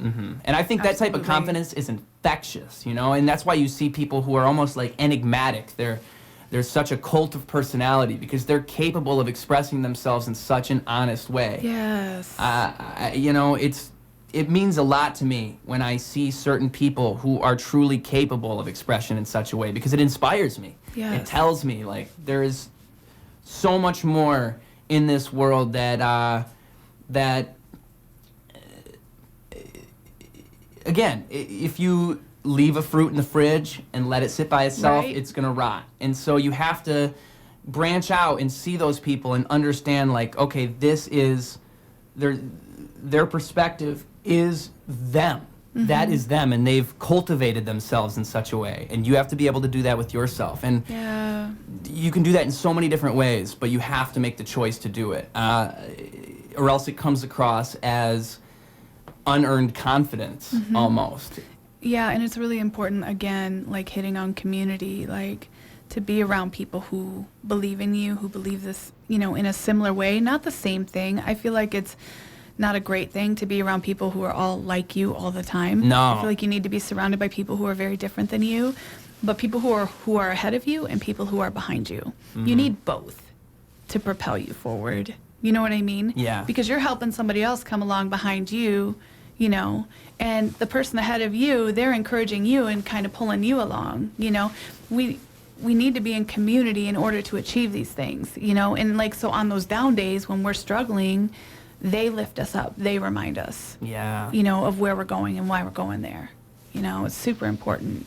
And we feed off of each other. 100%. That is very undervalued a lot of the time. I think, you know, if I'm writing, one thing I experienced with that musically is performing on stage by myself was so much different than when I was in a band. Because when you're in a band, there's a sense of community on the stage. It's almost as if you, especially as the front man, as the singer, you are the one that is guiding this experience in the right direction. Like, these guys, not like you're the center of attention or anything. Most people are looking at the vocalist. So everything these guys are doing, you have to exemplify that. You have to make it so, like, boost it, take it to 11 from the 10 that they're at. And that is easier said than done, of course.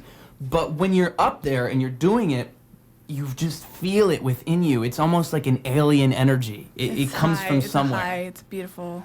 And that I don't think is as prominent when you're by yourself. Even as a stage performer, you're feeding off the audience, but there's just something about knowing that, like, this is a community effort that makes you, like, it just pushes you that much more. And it's like we were saying off the air about getting fuel from human interaction. I think that, you know, you and I share that attribute where human interaction almost opens us up to more things. And that's perspective. Again, that's allowing that to happen. It's seeing that organic thing occurring and, like, feeding off of it and wanting more of it.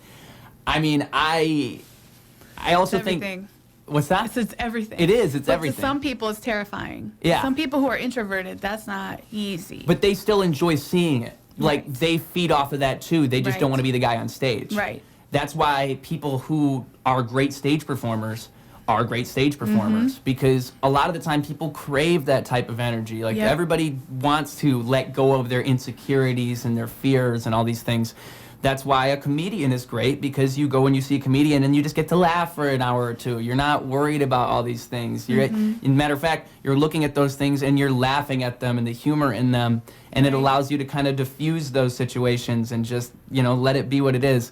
I think that there's such a value in learning to see yourself in people, I suppose. To look at a performer and see what they're offering. One of the things that I wrote this back in high school for a song called Superheroes, but it's a quote, I quote it all the time because it's like my thesis with everything.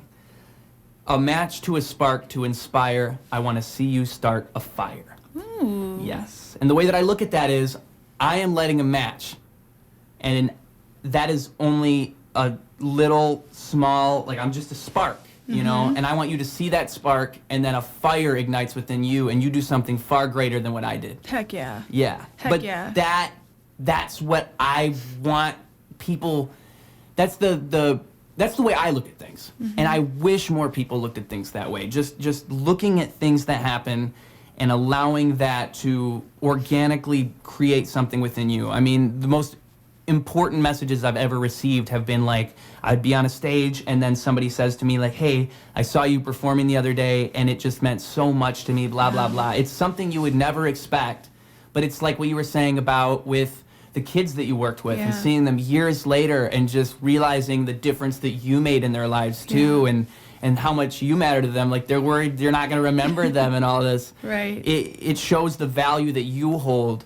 And it's something that you don't think about in the moment when you're doing all of that for them. Like, you're making a difference, and you know that you're doing something positive, but you could never predict the scope of those types of things. That's why I brought up the butterfly effect of it earlier too. There's so much that happens behind the scenes, and I think that it all starts with the way we lead. It all starts with the way that we portray ourselves, and that is far more powerful than anything else, because again, so much is happening under the hood. There's so much happening within a person that they don't even have to, and that's the other thing, is half the time they don't message you. Half the time they feel that, but they don't it, but they don't tell you. Yeah, they won't tell you. But It's crazy. yeah, but But it doesn't make it less real. exactly. I think that a lot of times I will struggle as somebody who, loves my kids or whatever. Sometimes I'll feel like, a lack of significance. In what way? To them. You know what I mean? Like, because after a while you don't hear as much. You know what I mean? And I'm like, I know how significant they are to me, but am I significant to them? And then I'll have a moment, and it'll just remind me all over again that yes, I am. Like I have one of my kids who've been struggling a long time, and then they lost their dad, and this has all happened very fast all together. And I saw him in a public place. I hugged him. Felt kind of stiff at first. And I was like, okay, I'm still going to love him anyway. I don't care. And then next thing you know, like he came over and like literally just, and there was stuff going on around me, but he didn't care. He walked past that, put his head right here. Really? He hugged me. And he put his head right there and kept it there. And I was like, oh my God, I lost it. And I just put my hand right here and I just held him, like, in just that moment. It's that mom, that maternal, that love. And it was just like he was hugging me like a mama, and it was just like I shattered inside with just love. I just wept, like, because then you realize how important that love is to that person. They may not tell you, they may not say it, but in a moment, somebody's going to show you. And it reflects what you've done. It reflects the work, that it wasn't in vain. It was never in vain.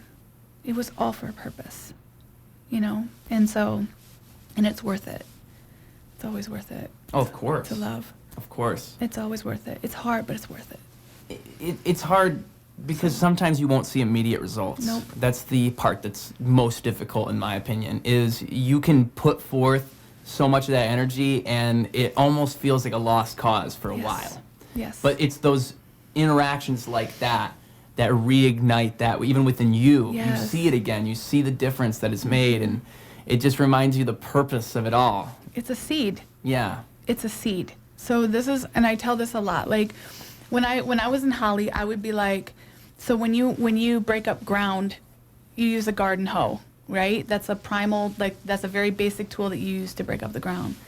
And I was like, man, loving people in Holly is like plowing cement with a garden hoe. It's such hard ground, That's a right? great analogy. But like I just kept going and I didn't give up, right? And so, but it's like a seed. So when you love somebody, when you give a piece of yourself, it's actually like a seed. And a seed, if you think about it, goes into the ground. Yeah. And then it dies. It needs water. It needs to be, and somebody else is going to water it, right? But then it's going to die and it's going to break open. And then it's going to take time, but it's going to germinate. It's going to come to the surface. The expression of that love will manifest. It will have its effect, And I always say, like, I love, like, with my fuel kids, they're like sunflowers. It only takes one seed to plant a sunflower, but one sunflower can yield 700 seeds. The spark, the match to the spark, to the flame, to the fire. Yes. It's a seed. It's just something so much. That one act of love can yield 700-fold acts of love. Yeah. And but you may never see it. you may never see it, and that's okay. But you need to know it. But you know it within you. And those acts of love spawn other acts of love, too. It doesn't even stop there. That's it. It multiplies beyond our comprehension. I think that, too, in the tumultuous times we are in, there needs to be lots of that. Yes. It can't just be one person or two people. People need to take the power that they have and use that in that way to tell people, like, we are so far gone. Like, this is not the way. This is the message of my life. Yeah. I really want to help and inspire others to love. I mean, I'm the same way. I just try to do it you do it very head on. You're much more head on than I am. I try to do it in a very roundabout way where I get them and I don't even know I got them.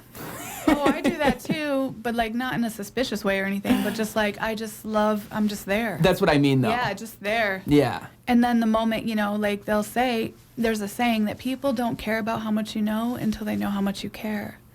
And so, like, for me, it's just living a life of caring about people. And then when that moment happens, it happens. That love exchange, that moment, that power, that breakthrough, it'll happen. Yeah. They'll you'll have the opportunity. You'll be the opportunity when it's ready. And if it's not, it's not. You still love them. Yeah. It's all worth it, but I am very direct in the way with people who I have established trust with. I go head on with them. I love them. How so? Like I'll message them, I'll reach out, like if I see something, I'm there. If they're in the hospital, I'm there. Like, you know what I mean? I'm right there. Yeah. I'm running after them. And that means a lot to them, too. Yeah. They see that. Yeah. Yeah. Message, Actions speak louder than call. words. Yeah. That's for sure. Yeah, so for those who I have already built trust with, I'm going after them consistently in a beautiful way. But for those who I don't know or haven't established that trust relationship with, I'm just loving and building and being who I am. Yeah. And they figure it out, Yeah. So, yeah. Tell everybody a little bit about True Heart Project, just so they know what it is. Okay, so True Heart Project I began a few years ago, and it was an effort to highlight the beauty and the potential in humanity, in community and culture. And so I was taking videos of people who I just encountered on the street or wherever, and I would ask them if I could share their story, and I would just get to know them, and I would have some stories for them. How did you pick people for it? It just happened. Okay. It literally will just happen. Honestly, I don't know who the next person will be. It's been a while since I've done a story because COVID and everything, I really rely heavily on personal connection, like in person. Yeah. So COVID kind of wrecked that. So I've been at a very big standstill with video. But with photos, I'm still, I think I'm regrouping and pivoting and moving into photography as well. Not getting rid of video, but so I would just talk to people on the streets. Somebody told me about a guy named Surf in Flint. And they're like, oh, you gotta meet Surf or whatever. And Great name. I got connected with Surf, and turns out that Surf is a skateboarding legend. Really? I He think, held was it that the down last in Flint. episode you did? I don't know if it was the last episode I did. I 'cause remember did that one, on- though. Yeah, and so like he's like, you know, in his upper 50s, and he's still skateboarding. Oh, yeah. Yeah. And he's still killing it, you Yeah. know, and he's still skateboarding today, you know, but like walking down the street, people might be intimidated by Surf. They might not want to go near him. They may be, you know what I mean? Like they just make judgments. And so I had people come up to me after so many of these videos and say, oh my gosh, like I've seen that person, but now I feel like I know them. Yup. Like, Yeah. come on, that's building a bridge, right? So, like, that's my heart. And my heart really, too, is also just to validate people who struggle, mental illness, addiction. I did a story and an update on Jody, who struggled with addiction all of her life since she was 13 years old. Well, how do you validate that? You validate somebody by giving them space to tell their story, to hear their heart. Without interference. Yeah, without interference. You just let them tell their story, and then it's validating them when community's like, yes, keep going, you can do it, you know? And they see the worth. There was one I did about Curtis called The Worth of a Man. How do you determine the worth of a man? Mm-hmm. You know, and it's just like, and I talked about Curtis, you know, and it's just like those videos for those people validated their true heart. Yeah. You know what I mean? The fact that they were highlighted, that their voice was empowered, was lifted, you know, is just everything.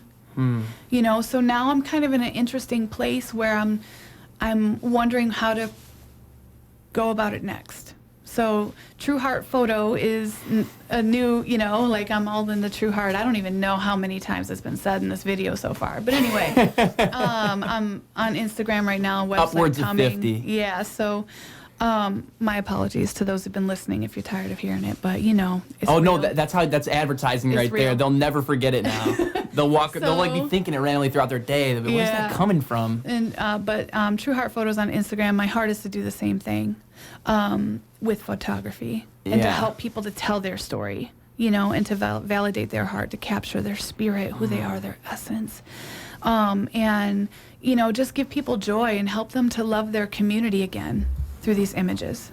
You know, to see the good in their community, to see the beauty in it. You know, to empower community voice and culture. You know, it's a lifting. And we're so visual, right? Yeah. Here we are scrolling all day, all night, you know? It's just like, I just want to lift with these things, Yeah. you know? So that's what it is. I'm literally just showing the beauty, like, look at this amazing human being right here. You'd think that they're an addict, but let me just tell you who they really are. Let me show you. You know? And it's just silly to think that an addict wouldn't have something to offer Oh my God. because they're an addict. I think that a good way to approach anything in life is to assume that the other person, no matter who they are, knows something you don't know, Right? and just go from there. Because everybody does. Everybody knows something you don't know. It's just the way it is. Yeah, and they're just, but they're human beings, you know, people, sons, daughters, mothers, Yeah. brothers, sisters, And they got their own story. and they're beautiful, you know, even if they struggle with addiction. My closest, one of my closest boys, his name's Victor, he died. He's one of the strongest people I know and one of the weakest people I know because of, you know, addiction. And, but he was so brilliant. He was so passionate. He had so much faith, but he struggled with this one thing. Yeah. And it got him in the end, but it didn't negate who he was. You know, it didn't negate who he was. He was an incredible human being. Mm-hmm. So important to my heart. Well, and You know? it's also the case that, you know, Grew the up way with that them. people are built, you can't just take out a piece and expect them to be the same person.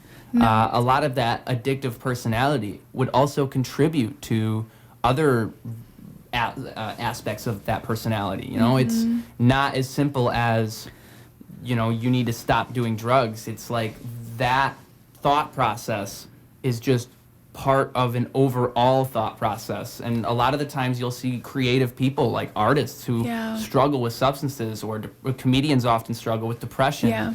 because that skill results from a deficit. Yeah, us creatives, we're sensitive. We're spirits. babies. We're sensitive hearts. We're so sensitive in our heart, and we feel deeply. And so if we've been wounded, we hurt deeply. Yes. You know, and so that can leave a mark that can last a lifetime, you know. And so, you know, we just need to understand that about people, but also understand conversely that the family's been so hurt and wounded too by the actions of those who have lived an addictive lifestyle. Like, they need compassion too. Yeah. And so, like, shout out to the families of those who have lost people. You know, all my love, those who've been traumatized, you know, like, I just see you and I understand and have so much compassion, you know, for people as well. You know, it's hard, and sometimes it can take families into a very angry place. Of course. And you know, because it's hopeless. You don't know what to do. To me, it's hopeless, air quotes, you know. But, you know, again, it's just about loving people and seeing them all day, every day. And resentment is an easy emotion to have. You know, hatred and negativity, I think these are all easier emotions to carry than love, to be honest. Yeah, it's self-protecting. Yeah. Because there's only so much the heart can take where you have to refrain. You know what I mean? There's just been too much. You know, so for me, like, I had a lot of trauma. I've lost a lot of my fuel kids. I've lost a lot of my friends, even my boy Victor after that. I mean, I feel like I went way down for a while. And I had to take a step back from exerting love in such a big way. I needed to regroup and heal from what had been done to me, you know, from the trauma that I had faced. And so, like, there's room for that too. It doesn't mean that you don't love. Sometimes you got to back off to heal. Yeah. So that you can go back out, you know? Well, because like you were saying before, if you don't assess yourself, you'll get to a point where you're incapable of doing that. Yeah. Yep. It's almost as if you're stuck in like a rock in a hard place. There's nowhere to go here. Yep. But it's a tough thing. It's a tough thing for... balance. I think that for someone like you and I, we both have a artistic, creative mindset. I had Vaughn Lambo on the podcast, and he raised a point that hip-hop and people who are artists are almost taking a feminine approach to the art form by even creating. Like, creating art is almost a feminine thing. You're That's birthing something, and you're nurturing in what you create, you know? You want what you create to be good, and that creative mindset is not a masculine thing. It's almost more feminine. And I thought that was a really interesting perspective. Yeah, it is. It is, and that's also probably why we're babies. Because we're so sensitive, because we have that feminine side to us, whereas the masculine thing would be, push it aside, I don't care, it doesn't matter. I embrace that femininity in that aspect. I think it's that same maternal thing. It's that same seeking to understand and seeking something deeper. Yeah. I think that is something to hold on to indefinitely, but it is it's a tough balance, because you also do have to have that kind of masculine approach where you can't let things constantly get to you. You have to keep your head up in the clouds sometimes and just stay away from all that noise. Yeah. And that's also easier said than done. Yes, it is. Yeah. Way easier said than done. So And it's a balancing act, in my opinion. It is. Yeah, because we all want to help one another, but it gets to a point where we do have to focus on ourselves. And I think that it's also the case that we can get too focused on ourselves, and that's also bad. Again, it's the balance. It's finding that balance. Like, I've been, if I could be 100% truthful, I've been backing off for like the last 7 years. You know, like in intensity of how I love or what I do. So, How so? like, home resting and, like, you know, just not doing as intense of work as I normally do. Not overwhelming myself with people and places and things. And I got sick. I actually got sick because of the trauma. So I had to step back and just be home and rest and heal and learn how to establish good boundaries for myself, learn stress management for myself. It's like a whole other layer of how to heal and how to care for my own heart, Does that make sense? Yeah. Because when you love and you're passionate, you will give yourself to the flames, you know, in order to love somebody. And that's not necessarily healthy either. There has to be a balance, you know.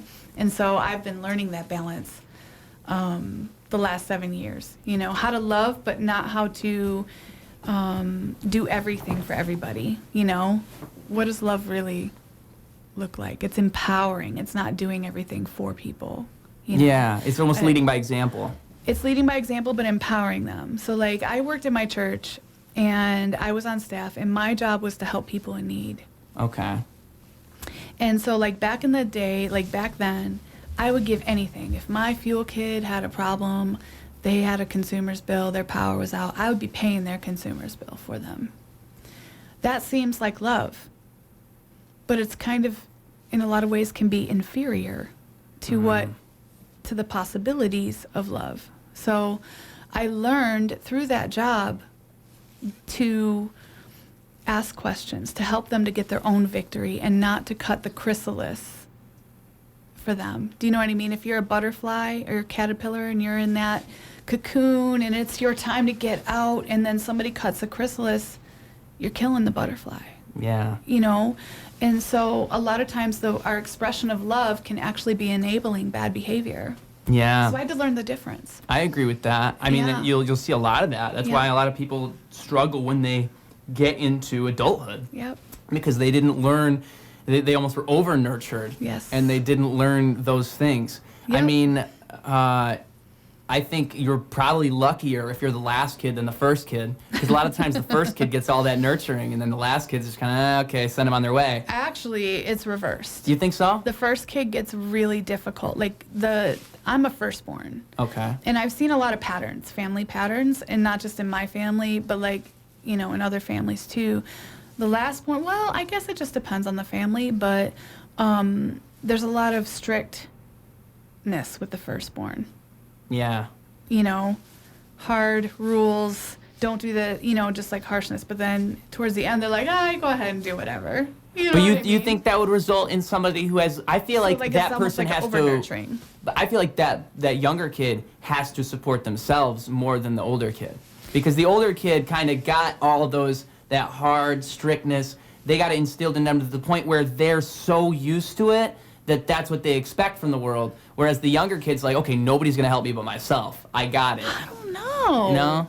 I don't know. I guess it depends on the family. It 'Cause does. I've seen a lot of younger siblings who get all the nurture. Oh, yeah. It's the baby. Yeah. They're the baby of the family. Mm-hmm. They get all the love. And we're Yeah. like, what the crap? I did that and I got whooped, you know? Like, what the heck was that? Like, So they aren't as hardened by the no, experience. They're not as, you know. I see what you're saying, yeah. That But might I be the guess, truth, yeah. Again, it depends on the family. Mhm. It really just depends on the upbringing and the parents' approach and and it's not just the parents' approach, it's how you respond to it.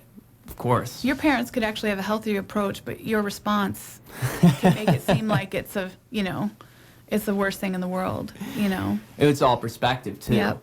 You know, Yeah. you have to learn, as a kid, it's very, very hard to set yourself outside of yourself. So you're going to look at everything your parents do as the worst thing in the world, best Right. thing in the world. Like, nothing is in the middle. Nothing is understandable. Everything is, oh my God, I hate them, or oh my God, they're the best. Yep. It's very, very hard to break outside of that. But Yeah. I think that, and because of that, that's where you see a lot of these tendencies build. Like, Yep. that is the reality that you're witnessing. Yep. So if that's what everything is, that's what everything is. At a certain point, you're right. You have to learn to take a step back, go, I'm actually not helping right now. Yeah. I'm making it harder for them. Because even though I want to, support them monetarily, I And want to rescue them. you can't always save somebody. Sometimes they got to save They themselves. have to do it. It's like so much more powerful when somebody gets their own victory. Yes. Okay, so like, but if I support you, I give you tools, I cheer you on, There you go. I believe in you, I give you that support, but you do it. Yep. There's a different moment when all of a sudden your power's back on and you're like, I did it. Yes. I did it. Like Yes. And it was you that did it. And you Yes. know it was you. And it wasn't somebody just handing you a check. Mm-hmm. And it You speaks know? to your capabilities as a person. It elevates you. It lifts you. Yep. And so it's a superior way. It's a better way. It's a fuller way because it's actually lifting the person in the similar concept. You know, what's more powerful, to give somebody a fish or to teach them to fish? Do you know what I'm saying? It's like a similar thing. And some people aren't ready for that yet when you present it to them, so they get upset. You know, they're just not ready mentally for that yet. Like, But- shut up, I know what I'm doing. Well, they just get mad and they think, you know, you're not for me. Yeah. Because you're not doing what I want you to do to fix me, you know? Well, it's an And- instant gratification type of thing almost. And it's just not right. You know, it's, I'm sorry, but this is the process. You know, I want you to do this, we'll support you, but if you can't go through this, then I can't help you with that. Yeah. You know, shout out to all the social workers and people out there, because people who are in that emergency mode, you know, and these people who do it for love and like really try, they get so beat up by people who are in that emergency phase of, I need help now, help me. Like, just give me medication or something. Give it to me now, like. you But a know. lot of that, you need to look at It's their so job is hard. to help someone look at themselves. Yep, and then they just get so burnt out. So shout out to the social workers out there. Oops, sorry. No, You you're guys are good. the MVPs. You guys are the real MVPs out there. You know, doing the thing every day, and I just encourage you to take stock of your heart and take time to heal and process out, because it's, you know, that season for me was really hard. You know, people of loving in that way. You know, it's a hard thing, but it's worth it too. So. It's tough to, when someone is struggling, help them to, again, it's very, very hard to be reflective, but that I'm speaking on from an ordinary everyday life type of thing. If you just, you know, lost a loved one, Yep. if you just went through a really hard breakup, it's going to be really, really difficult for you to step outside of that mindset even for a moment. Oh, and yeah. so 'Cause you're in that to pain. me, you're in a lot of pain. Yeah. Like, you're in immense, immeasurable, like the most pain that you know.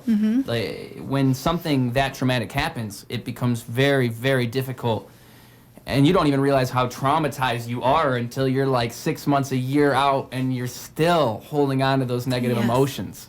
And so it's very, very important to have people who are capable of this. Now, I mean, social workers and therapy, that is one direction to go. I think that those people are doing God's work. I really do. I think that people shouldn't jump to therapy, though, as an immediate response to these things. Like, you don't have to, you can be a therapy to yourself, but you have to know how to do it. And now, don't get me wrong, talk to the people around you, talk to your loved ones, but, you know, there's a lot of horror stories with therapy even, where people will go to a therapist, they have to go through 4 different therapists before they find the one for them, and some people don't have that type of energy. They're going to go to one therapist, they're going to see that they don't understand the situation, they'll get turned off of the whole thing, and that's unfortunate as well. So therapy is a tough thing, I think, for a lot of people who are struggling, because that negative mindset feeds into the therapy too, and they think, this can't help me, this can't do anything for me. I think therapy can be great, but it has to be the right kind, because it's just like any other field, like in nursing. You'll see a lot of people who are nurses just by name, Yes. and it's a tough thing. Yeah. There is different types of therapy, Are know, there? and so you just, you know, it's good to do a little bit of research. So if you've had a lot of trauma in your life, you know, try and find somebody who specializes in trauma, you know, and research different types of trauma therapies. Like, I think that's the beautiful thing about technology and Google and social media. You can take a look at the different types of things. You can research. That's true. And also not only look at that, but look at, like, you know, not just the internal, how to deal with the internal, but like the different things, external toxins, what you're putting into your body. You know, these things are actually bringing a toxic load, which is pressing down on the heart issue. So if you can ease the load by, you know, cleaning up your diet, just cleaning up your diet, you know, and like getting rid of those chemicals and like those things that are really attributing to a bad thing on your body. Like, we weren't created for all these chemicals. This is crazy. Our body can't process that. So if we try to reduce our toxic load, it's going to actually take some pressure off. You know, if we look at our relationships and say, okay, this is an abusive relationship, and we just start, you know, kind of getting away from the relationships that aren't lifting us, you know, that's going to help and give us space to breathe. You know, all of these things are contributors to our health, you know, our mental and emotional wellness. It's not just therapy. You know, sometimes if we clear up some of this stuff, we can begin to think clearly again. I agree. The mind, body, and soul all work as one. Yeah. And it's that was a great way to go from what I was saying, because I 100% agree with you. I think that it's kind of what I was getting at almost. You need to take stock of yourself before you think of therapy as the end-all, be-all, essentially. The diet thing, that's a great point. Huge. Because, again, last podcast I had, we had like a whole little tangent where we were talking about that. Did you? And I said, you are what you eat, but you really are. Yeah. I mean, one of the things I said in that podcast was, if I eat salad all day, I'm going to feel like a salad. But it's true. It's really true. And these things truly do feed into our daily mental processes. There's a neurobiologist by the name of Andrew Huberman. So we're both recommending podcasts for each other. Highly recommend checking him out. Okay. He's on YouTube. He's got like 47 episodes now, but he works at, I think he's at Harvard. Oh. Yeah, he's like big deal. Word. And he started doing a podcast, and there's just so many little tidbits of information in there that it just blows my mind. Like, you know, there's little things like, if you want to kind of naturally help get that cortisol release in your brain going properly, one of the best things you can do is get up around sunrise, watch the sunrise for a good 5 or 10 minutes, and then when the sun sets, watch the sunset for about 5 or 10 minutes. And that sounds like, you know, okay, that might, like, okay. But that's a real thing, because throughout the years, like back when it's caveman times, that's the only clock you had. You see the sunrise, you see the sunset, and there's a natural thing occurring there. This whole thing where we're all like inside all day looking at screens, that's new. That's not something that we've done for a long time.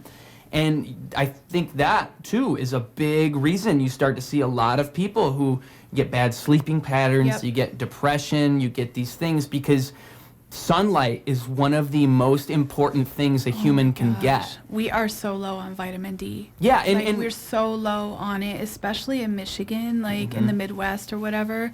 Oh, is it a thing to do with the sun, geography? The lack of light. You know, it's just a lack of light. And we have 7 months of crappy weather out of the year, if you want to really look at it. We sure do. And so, like, vitamin D deficiency is huge. And so, like, even I have a sun lamp at home that I literally will just try and get those UV rays. But let me tell you something. Nothing replaces being outside. That's true. Nothing. Nature will nurture your spirit. Yep. Nature will strengthen you. Using your senses to experience nature literally will fuel your body and give you energy. It'll fuel your spirit. It strengthens you. It's the weirdest thing. Like, people used to make fun of tree huggers, but they're onto something, baby, because nature nurtures you. It's a gift to us. So getting out, like literally touching, using your senses, taste, sense of hearing, touch, smell, you know, sight, taking in nature, listening, pondering it. Leave this at home. Stay outside or just somewhere else. Like, put it in airplane mode and put it away and just experience nature. I hate carrying my phone around. I'm seriously, like, and it's like a terrible addiction. How many times the average American picks up a phone, I heard this on a podcast, 262 times a day. I believe it, yeah. The average. That's crazy. And That's a very high number. most of us are above average, baby. Most of us are above average. And the craziest part is it's always like for a small little, like, do I got notifications? No? Okay, put it back down. So it's just so important for us to nurture our spirit and to, like, get out. Because that thing that you're talking about, that is relatively new. Yes. And we don't know the results of that because it's like what we said off air. Yep. It's a experiment that has only gone for 20 years. We don't know what that is. Yep. Smartphones probably 10 years. Like, we're so not into this, like, in the long term that I know. it's just it blows my mind We have no when idea I see how people. it's going to affect us. We Yeah. have no idea.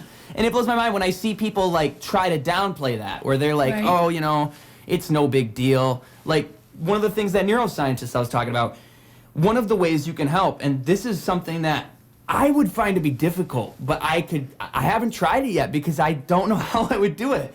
But another thing that helps with that sleeping schedule and that your general like hormone release, because everything is hormones when it comes to Right. mood, is you're not supposed to be looking at screens 2 hours before you go to bed. Like, that's just the way it is. Yeah. You want to turn all those screens off, maybe like So read a hard. book. Like, you Yep. shouldn't be staring at screens right before bed. Right? But everybody does it. Like, Yep. we're not talking about like, because maybe 5 or 10 years ago, the sentiment we're sharing right now would be more popular. But I don't think so anymore because the tides have shifted so much Yeah. that everyone is so used to this digital age we're in. It's really, you almost sound like you're preaching when you try to say these Right. types of things to people. Yeah. And it's sad because it's the truth. Like, it really, it's a simple It is. biological, neurological thing. It's all within the way that your brain is. It's your neuroplasticity. I'm telling you, it's like, okay, so, and another thing, like, we don't allow ourselves to be bored anymore. Like, we don't let our brains rest. We don't let us just be with ourselves and keep ourselves company. We don't, and there's just so much creativity to be had when we just allow ourselves to be bored. Yeah. I agree. And not look at this. I think that boredom is an essential part of life. Yeah, we should be bored. We should have a moment where it's just like, oh, what do I do? And You we've know? been stripped of that with phones in a way. We've been stripped of a lot. Like, let me just say this, like, technology is beautiful, it's amazing, but just like everything else, we need to keep it in balance, and even like putting ourselves out there on social media, like, honestly, guys, that shit doesn't matter No. the way that we think it does. We're becoming slaves, and we were never meant to be slaves. We are meant to be powerful human beings, living our lives to the full. And we don't live our lives to the full from a tiny little room. No. We don't. We need to go out, live, move, breathe, dance, create, laugh. This is what we were created for. Enjoy your work. Enjoy your life. Connect with the people that you love. Like, this is what it means to be alive. I saw Elon Musk say in an interview, and I like Elon Musk. I think that he's a super duper innovative, creative guy. I think some of the stuff he's done is, he contributes a lot more to the betterment of society than I think a lot of people with his level of power. But I saw him talking about the Neuralink technology that he's making, and he was talking. It was on when he was on Joe Rogan, not the last time, but the one before, I believe. And he said to Joe, he said, I want to make it so everybody has this and the Neuralink thing, I can understand how that would be a contentious thing. Now, if we're just saying it's for people who have mental disabilities or for people who, like, if you're blind and it can make you see again, that's a miracle. That's amazing. Yeah, that's interesting. That's an interesting thought process. And that's what they're talking about. Or like people who are deaf and they're going to figure out where it is in your brain and you could actually repair something like that. To me, that is the utility of that technology. Yeah. Just stop there. Don't Yeah. go farther than that. Don't go farther than You that. don't need to go farther than that because Yeah. that, now you're aiding humanity. You're doing, like, you could have that argument, well, it's not God's plan. Okay. But it's at the very least, that is something that is meant to assist people. Whereas, but he was going farther than that when he was talking about it. And he was saying, well, I want it so people can communicate through these Neuralinks because he was saying that he thinks that the way we communicate naturally is a little bit, it's wobbly. We don't really communicate our thoughts in a coherent, efficient way. We could be so much more efficient if we were just communicating by sending the thought directly to the other person. Or we could just talk to somebody. Yeah, okay, now, I feel like if you end up at that, if that's where you end up, like, you gotta be, Elon, I love you, Come man, on. but that is just so far gone from the actual human experience. And also, there's a reason that our thoughts are not, like, that in between, that me trying to conform my thought to a sentence that makes sense, and then telling that to you, and then you getting to respond, that middle ground between us is where the reality is. That's where we really find the truth. If we're just sending things back and forth unfiltered, that's to me, it's just it's a concept that is impossible to even grasp, because that's not really what interacting is. Like it's an inhuman way to interact. Yeah, I feel like, it's a really great tool to say. So what I'm hearing you say is Yes. And those skills that we develop through communication Yes. are very essential. I feel this way even about self-driving cars to a point. It's Yeah. like, I'm not even talking about the fact that, this is going to take over the industry, blah, blah, blah. I don't care about none of that. I'm just talking about when you're not driving a car anymore, when the car's driving itself, your brain's going to start checking out. And you're going to lose those navigational skills. Those are just going to slowly go away. Okay, so let's go to rear cameras in cars. Yes. Oh, you're right. Nobody's looking behind them anymore. Nobody's paying attention. And one of my kids were like, "Why aren't you looking at your rear camera?" And I was like, "Because I'm looking behind me. I'm using my mirrors. I don't want to rely on that camera. I just don't. I mean, it's useful. It will beep if there's an object behind me that I'm getting close to. Which is good. Which makes me look at. Okay, there's something that I cannot see. But people get to the point where they rely on the technology. Exactly. So when you rely on the technology, you lose just a space in your brain. And so like even with cell phones, you have your contact list. Oh, nobody remembers phone numbers anymore. Nobody remembers phone numbers anymore. You're Do you so know, right. like, I worked so hard to memorize these damn phone numbers. I was a kid. I took pride I was a in kid how once. many, and I still try to remember phone numbers, but it's nowhere near the capacity of what it used to be, because this has become my brain. This is my brain. I think I only know like 2 phone numbers. Seriously, no. Like, we should be memorizing this stuff. That's a skill. Yeah. Same thing with calculators. I mean, even that. A lot of people just calculating in your mind. Like, I don't want to look at that. And my friend actually, my friend Tara, my best friend, she checked me on that because she was like, she would ask a question like, "Who is in this movie?" And I'm like, "I don't know. Let's Google it." She's like, "No, don't you Google that shit," she says. I always wait She's like a minute. "Don't you Google that?" She goes, "You think about it. It's gonna come to you. Like, you'll remember, and fine, after a week, if you can't remember, then look it up. But, like, She's right. it will come to you. Use your brain." I'm like, okay. Well, and you know what that is? She's That's right. neuroplasticity right there. It Come on, is. she's right. Because It's like, you're losing neuroplasticity when you're not using those muscles in your You brain. need I mean, to use neuroplasticity, it. from my understanding, is the elastics of your brain. It's how much I can stretch and go in these different directions. Like, if I'm not using that part, it's like we just Yeah. said, you develop a deficit there. It's gone now. yeah, like, and I understand, like, for the times or whatever, we may need space for other things. But, like, I just see the value in memorization. I see the value in, that kind of thinking, and, like, using your mind and not relying on somebody else to be your mind. Yeah. Yeah. Right now, we live in a culture where there's so many unknowns and our minds are being devalued. Yeah. And, technology reigns supreme as the answer, or what's presented to us through that technology. And, again, that's taking away our power. We need to use our minds. We need to use and trust in this ability that we've been given, this miracle that is in our cranium right now, that keeps us on this planet. Like, the depths, the widths, the heights of how far we can go is just amazing. We need to use our mind. And I'm challenging myself. Like, I'm like, even as I'm saying, I'm like, "Shawn, you got to use your mind." Like, come on, Shawnee, you got to use your mind. Like, stop checking out or stop relying on this. Like, think. And, and again, it's just embracing who we are as human beings. We are powerful. We are smart. We are creative. Yeah.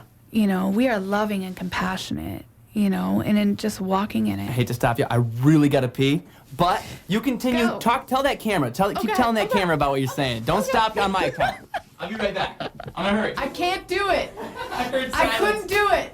I was gonna say. You know what happened? It became a blank slate to me because you exited and, like, sorry, baby. So like, yeah, it just became like a device. It's what we're talking about, When honestly. you and I Yeah. are here, and it creates a depth. Isn't that interesting too? Just because Yeah. like, it makes me realize also, like, it's like I was saying earlier, I take for granted the amount of a difference I'm actually making. Yes. Like, as soon as I'm outside of the room, it's like the energy's gone. Yep. We'll just pause. We'll just wait on that because, you know, for me, I always struggle talking to a device. But if like this camera transported into an audience of people, it wouldn't matter if you left. Yeah. Yeah. I would go full force because I would be in my zone, you know. It's just the device is an obstacle for me in Yeah. a lot of ways. And like I said, it's a muscle. I think a lot of Yeah. people don't have that natural sense of like, okay, I'm on camera. I just got to turn it up a little bit, just Yeah. be this personality. A lot of people don't even have that in them. That's not their concern. For me, That's it's not where their people. heart is. It's just people, but like the conversation here that we're having is really fueling and going through into Yes. this. So it's a dynamic here. Mm-hmm. But when I lose that, it's hard. Yeah. You know, it's super hard for me. I think an important. It's almost like that thing about like being able to represent your own ideas in a cohesive way. Oh, yeah. I try to look at it like that, where it's like if I'm on a camera, it's almost like I have to just know that within that camera there are people. Like there are though. I mean, because they aren't seeing it right here in this moment. Right. Maybe if you're live, they are. But Nope. you know that what you're doing still does hold that same exact value. It's just that the essence of it is a bit different. Yeah. Uh, Absolutely. I think I almost look at it as a performance, but Mm-hmm. then again, that's the difference. I mean, when it's just you and I talking, we're not performing, we're not putting on anything, it's Right. just you and I talking. Right. And as soon as somebody leaves the room, it's like, oh, okay, The well, energy changed. yeah, It yeah. shifted. Like, okay. But it also like breaks in your brain too. Like it breaks from where our continuity. It breaks the Yes. synergy of the moment too. So, yeah. And I hated to do that because I was thinking the whole time, man, I'm gonna have to go pee. I'm gonna Yeah. have to go pee on her, and she's gonna have to stop this thread. You better edit out that dead space. You know I'm gonna. Because I'm just like, As soon as I heard the silence, I was like, all right, I'm gonna have to cut that bit out. it's gonna be a cut. It's okay. You're the second person I've done that to, and the first time I did it too, you could tell, like, he started off like Yep, strong, but then yep. slowly he's like, Faded. all right, I don't really know what I'm doing. Yep. Yep. And So, like, I just respected that he tried. I want to be sassy. I want to be like, so anyways, Wyatt. Yeah, that's what you should do. That's what you should what I wanted to do. do. Tell everybody what you want to say, what you can't say in front of me. That's what it So is. about Wyatt's sarcasm. Let's just talk about Yeah, let's him. just talk about this guy, Or his okay? have a nice days. Let's just talk about those. Yeah, yeah. No, it's great. Like tell everybody about the real problem you got with me, and then when I walk back in the room, just act like it's totally normal. Oh my God, that would so have been the funny. way to do it. So yeah. funny. I'm gonna keep that. If anybody ever walks out of the room and I'm on a podcast, that's the first thing I'm gonna do. Do it. I'm gonna please. insult them. Oh no! Don't insult them. Well, I'll be sarcastic. Yeah. Okay. Yeah. But to the line. I'll walk Only to that the line. to the I'll walk that line. line beautifully. To the line. I'll say like it's tough because you gotta like I said, comedians are real good at it, but like you can't push people's buttons too hard. Right. Like I'd probably be like, man, did you see the socks that dude's wearing? Right. They look terrible. Just walk the line just enough to where Right, they just enough. might think like, were my socks ugly? But they're not Yep. gonna be that upset. Yes. Whereas if I just said like, man, they got an ugly haircut and they smell stinky, and I'm just like going hard on them, they're gonna be Right. like, whoa, this guy's a jerk. Yeah, Right. the sarcasm would not come across at that point. You're right, you gotta walk the line. Yeah, you I gotta think I'm an expert at walking the line. Yeah. I think I do it well. Yeah. I Yes. do it too sometimes. It's not easy. It's not easy. I do it between love and toughness. Like Yeah. I walked in to a restaurant the other day, and this lady looked at me. She goes, "You looks like." She's like, "You look like you. Nobody should be messing with you." Really? And I was like, "That's right." And then 30 seconds later, we were hugging, and she goes, "Oh my God, you're such a lover. You have such a good energy, but don't mess with you." And I was like, "That's right. I better recognize there's a line." You know. You got both sides going Oh on. yeah, I got both sides. Yeah. Yeah, I take I take what made me really hard and really tough, and I honed it to a place of strength. I didn't disregard or get rid of that. You know what I mean? Well, it's like we were Completely. saying earlier about Like the love bad is things. love is almost a strong thing. Like Yes. you have to have strength in order to love properly. But through what happened to me in my upbringing, I had to walk tough. I had to fight. I had to protect myself. You know what I mean? And so that side of me was out of balance, but now it's balanced. I don't reject that side of me. It's very useful. Nobody messes with me. When I'm walking somewhere or if I'm feeling very protective, people won't step to me. Yeah. There's a I put it out there. If you try, you will be sorry, you know? And that's a very protective thing, but at the same time, I also walk with love. Does Yeah. that make sense? It's kind of like I've learned how to have the balance of both. When I need to be tough, I walk with a look. You know, when it's time for that love to come forward, it's right there. Yeah. You know, and most of the time that toughness is out of protection, you know, loving on people. Or if I'm in a place where, you know, there's a threat, you know, I'll bring it out. I have trouble like Fighter. being tough, like being like mean. I'm not good at it. No, not mean. No, I'm not good at like Strong. yeah, strong. Yeah, I could do that. Yeah. I mean, like, Yeah. I guess example of that would be like when I was growing up, I never tolerated bullying. I never did. There were kids in high school who would. There, in particular, there was a kid named I guess I won't say names, but there was a kid in the room. We'll just say his name was Eric. Okay, Okay. and so there were these other kids who he would walk across the room, and he'd just be off doing his own thing, and they would go Eric, and then he would. And then, oh, hold on. Let me turn my sound off. Sorry about that. That's okay. So he'd be walking and he would say, like, Eric. And Eric would look over, and then all these kids would act like they didn't say anything to Eric. So it's like, okay. But they're obvious, and, you know, to them, it's just, they're just fooling around. They're just playing, whatever. But that's not what they're doing. That's not what they're doing, and I think deep down they know that's not what they're doing. Right. I don't think that it's a childish thing. I think that they know what they're doing is sinister. They know what they're doing is wrong, but they're choosing to do it anyways. And so I remember I would say to those kids, I would flip the script on them. So Right. if it was like Bob saying this to Eric, I would say from the back of the room, Bob. I was rude about it. And I know that that was not like the popular approach, but to me that's how you fight bullying. You don't fight bullying by being mean to a bully. You don't fight bullying by like picking on a bully back. Right. You can't even fight bullying by like just walking up to the kid and saying, "Hey, like I know that's wrong what they're doing," cuz it's the kid knows it's wrong and he's Right. the one being bullied, and like he knows it's wrong. You're not telling him anything new. You got to stick up for him. And you got to Right. do it in that moment. You have to be in that moment and say, "Hey, that's not cool. I'm going to call you guys on that. That's Right. not cool." And that's how I learned I had that muscle, because a lot of people just don't have like it's just the wildest thing. People will all say they're against bullying. They'll all say bullying is bad, but then when they see it right in front of them, they don't say a word. And that is what enables bullying. You have to be the one to stand up in that moment and say, Right. "Hey, this is not cool. What you're doing right now, not cool." Yes. And that makes the bully go, "Whoa, whoa, whoa. Who's this guy to Right. tell me it's not cool?" Right. And they have to look at what they're doing. And, you Right. know, whether or not they agree with you, they disagree with you, at least you said something. You'll never Yes. regret saying it, because you'll regret not saying it. Right. I mean, that's how I felt about it. And, Well- and to me, those moments, those situations are they're showings of character. Yes. Like if you're able to do something like that, that's the honest version of yourself. That's the true heart sticking out. Ding. Yeah.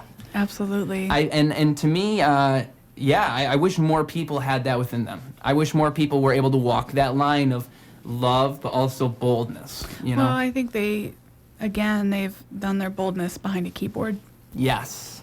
So Well, it's just yeah. standing, but it's changing now in a lot of ways. I think it's changing now. How so? I think with a lot of social justice, stuff, that people are learning to speak out. There's been enough corporate outcry against things to where people are more bold in speaking out now. People are more apt to hit a camera, turn on their cameras on their phone and record something that's not right, or to stand up for somebody now. I think that that's something that's been changing. Yes. With the social justice movement that's been happening lately, And so I think that there is a change, like people are getting bolder and they're more comfortable with speaking out because in general, like we've had this movement afresh of people really speaking out against things that are wrong, So I think that people are getting more comfortable. It's not entirely there, but I think we're moving towards it. Yeah. I see it a little bit more. Yeah. It's leading by example is what it is, just like anything else. And I mean, so you when can't expect people just all of a sudden do it. You have to do it yourself. Yeah, and so when you see people who are like, where it's becoming more normal to speak out against something that is wrong, then it gives people courage. I agree. That's so- why I did it. That's why I was doing it. I just figured if nobody's going to do this, Yep. somebody's got to be the one. Somebody's got to be the one. And then you empower the next one. Yeah. Who empowers the next one? So. Yeah, Yeah. and it's great. It's a big old butterfly effect, and I'll never know if that kid ever cared that I said or did anything, but I know that he was alone in that. I mean, and if I wasn't saying anything in that room, nobody was saying anything for him, Right. and he would have been alone in that, and that also is a butterfly effect that creates hatred and pessimism and all these things that are just unhealthy for a person. I mean, you want to talk about mental health. A lot of that stems from the way that we treat other people and the way that we look at things first and foremost.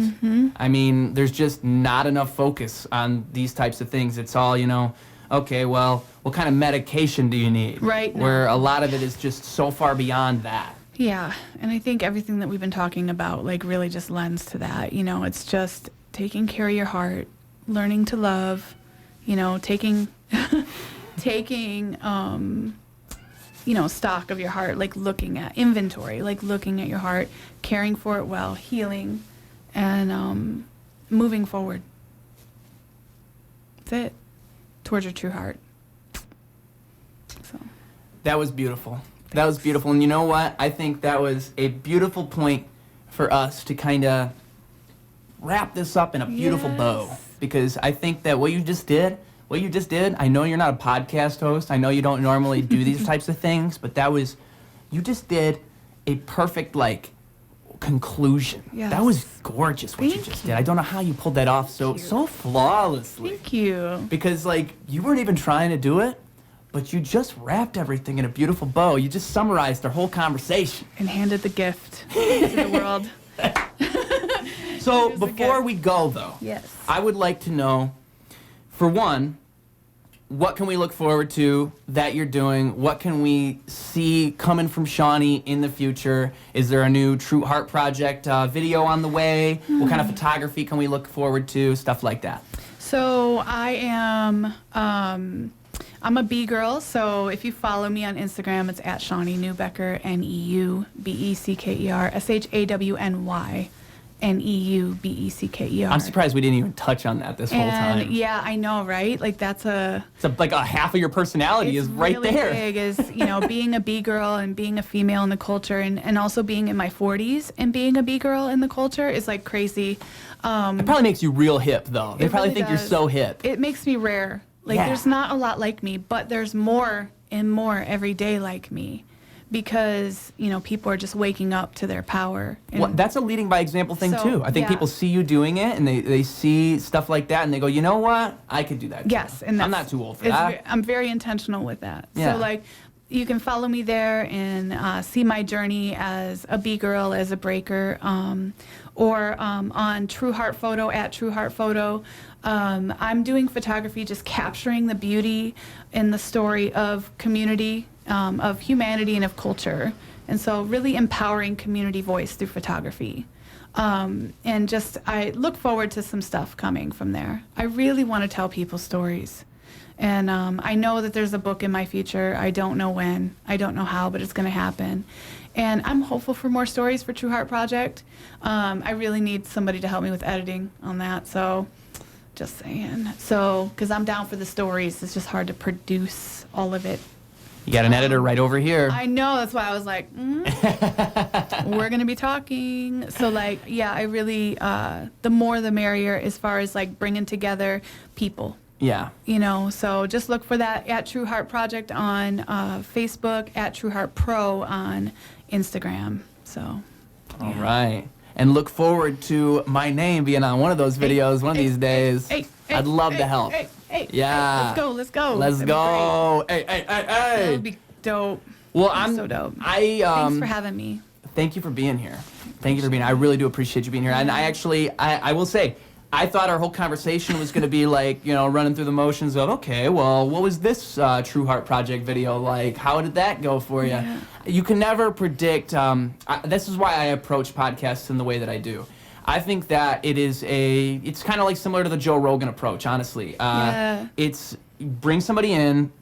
A lot of the times they think it's going to be an interview, but it's really not. It's more of like a conversation between the two of us. Yeah. And that's where you're going to get a lot of that personality out of that person. Love and the people who might not know you that well will see that side of you, and they feel like they're connected to you. It's that building those connections. And that's what people truly want when it comes to, you know, the people that they look up to. They want to feel like they know you and know who you are. And so I'm really glad that we had such a deep conversation. I think we really touched on a lot of things that are the foundation of what both of us do. I think both of us are people who seek to highlight the true nature of other people. And I think that is not an easy task, but it takes the right person to do it. And I think you are someone who is the right person. You have the right head on your shoulders. Thank you so much.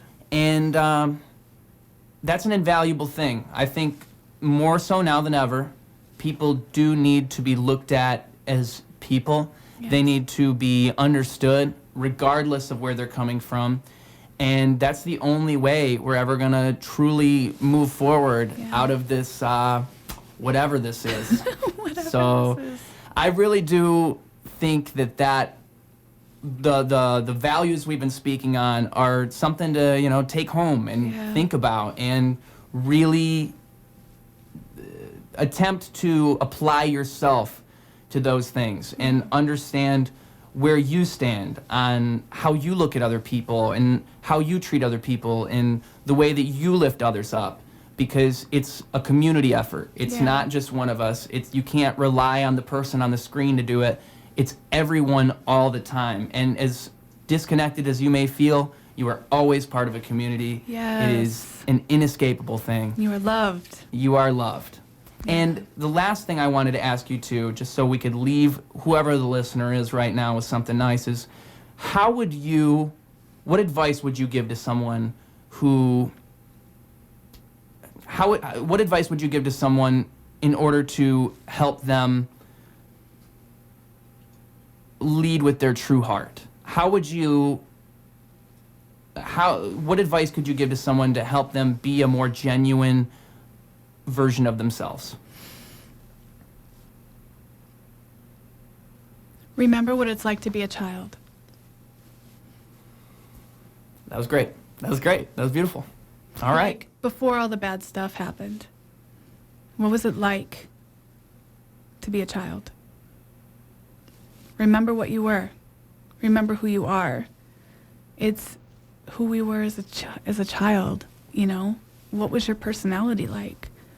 I was always loving, so loving and sensitive and caring and free and loving of nature and, you know, and I love to be beautiful and, you know, and just there's all these different things, you know, that I loved as a child. What was it like? What were you like? Remember what that was before it was marred by whatever, by life.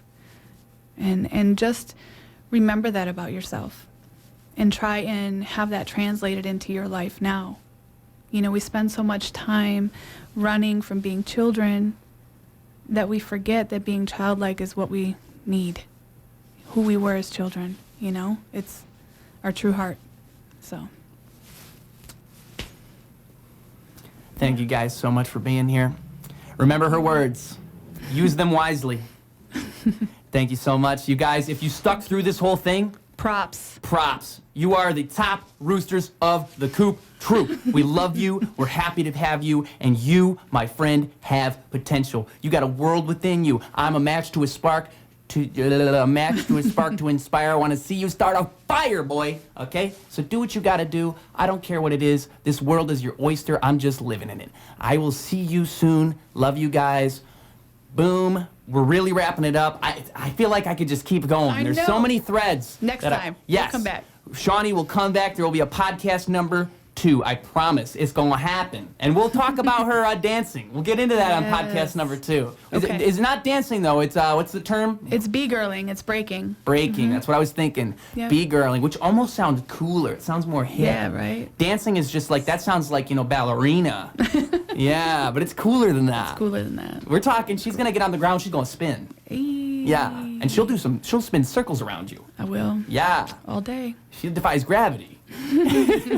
But thank you guys so much. I'll see you soon. Thank you so much for being here. Thank you so much. Appreciate it. Yeah, I'm happy to have you, and I'm happy to have you back real soon. And I'm happy to be working on those True Heart Project videos. Let's go. Real soon. Let's get that back in rotation. All right. All right. Yeah. Now, guys, don't forget, she's on social media. You can go find her stuff. She's doing God's work. I'll see you soon. Ruse Radio, clocking out.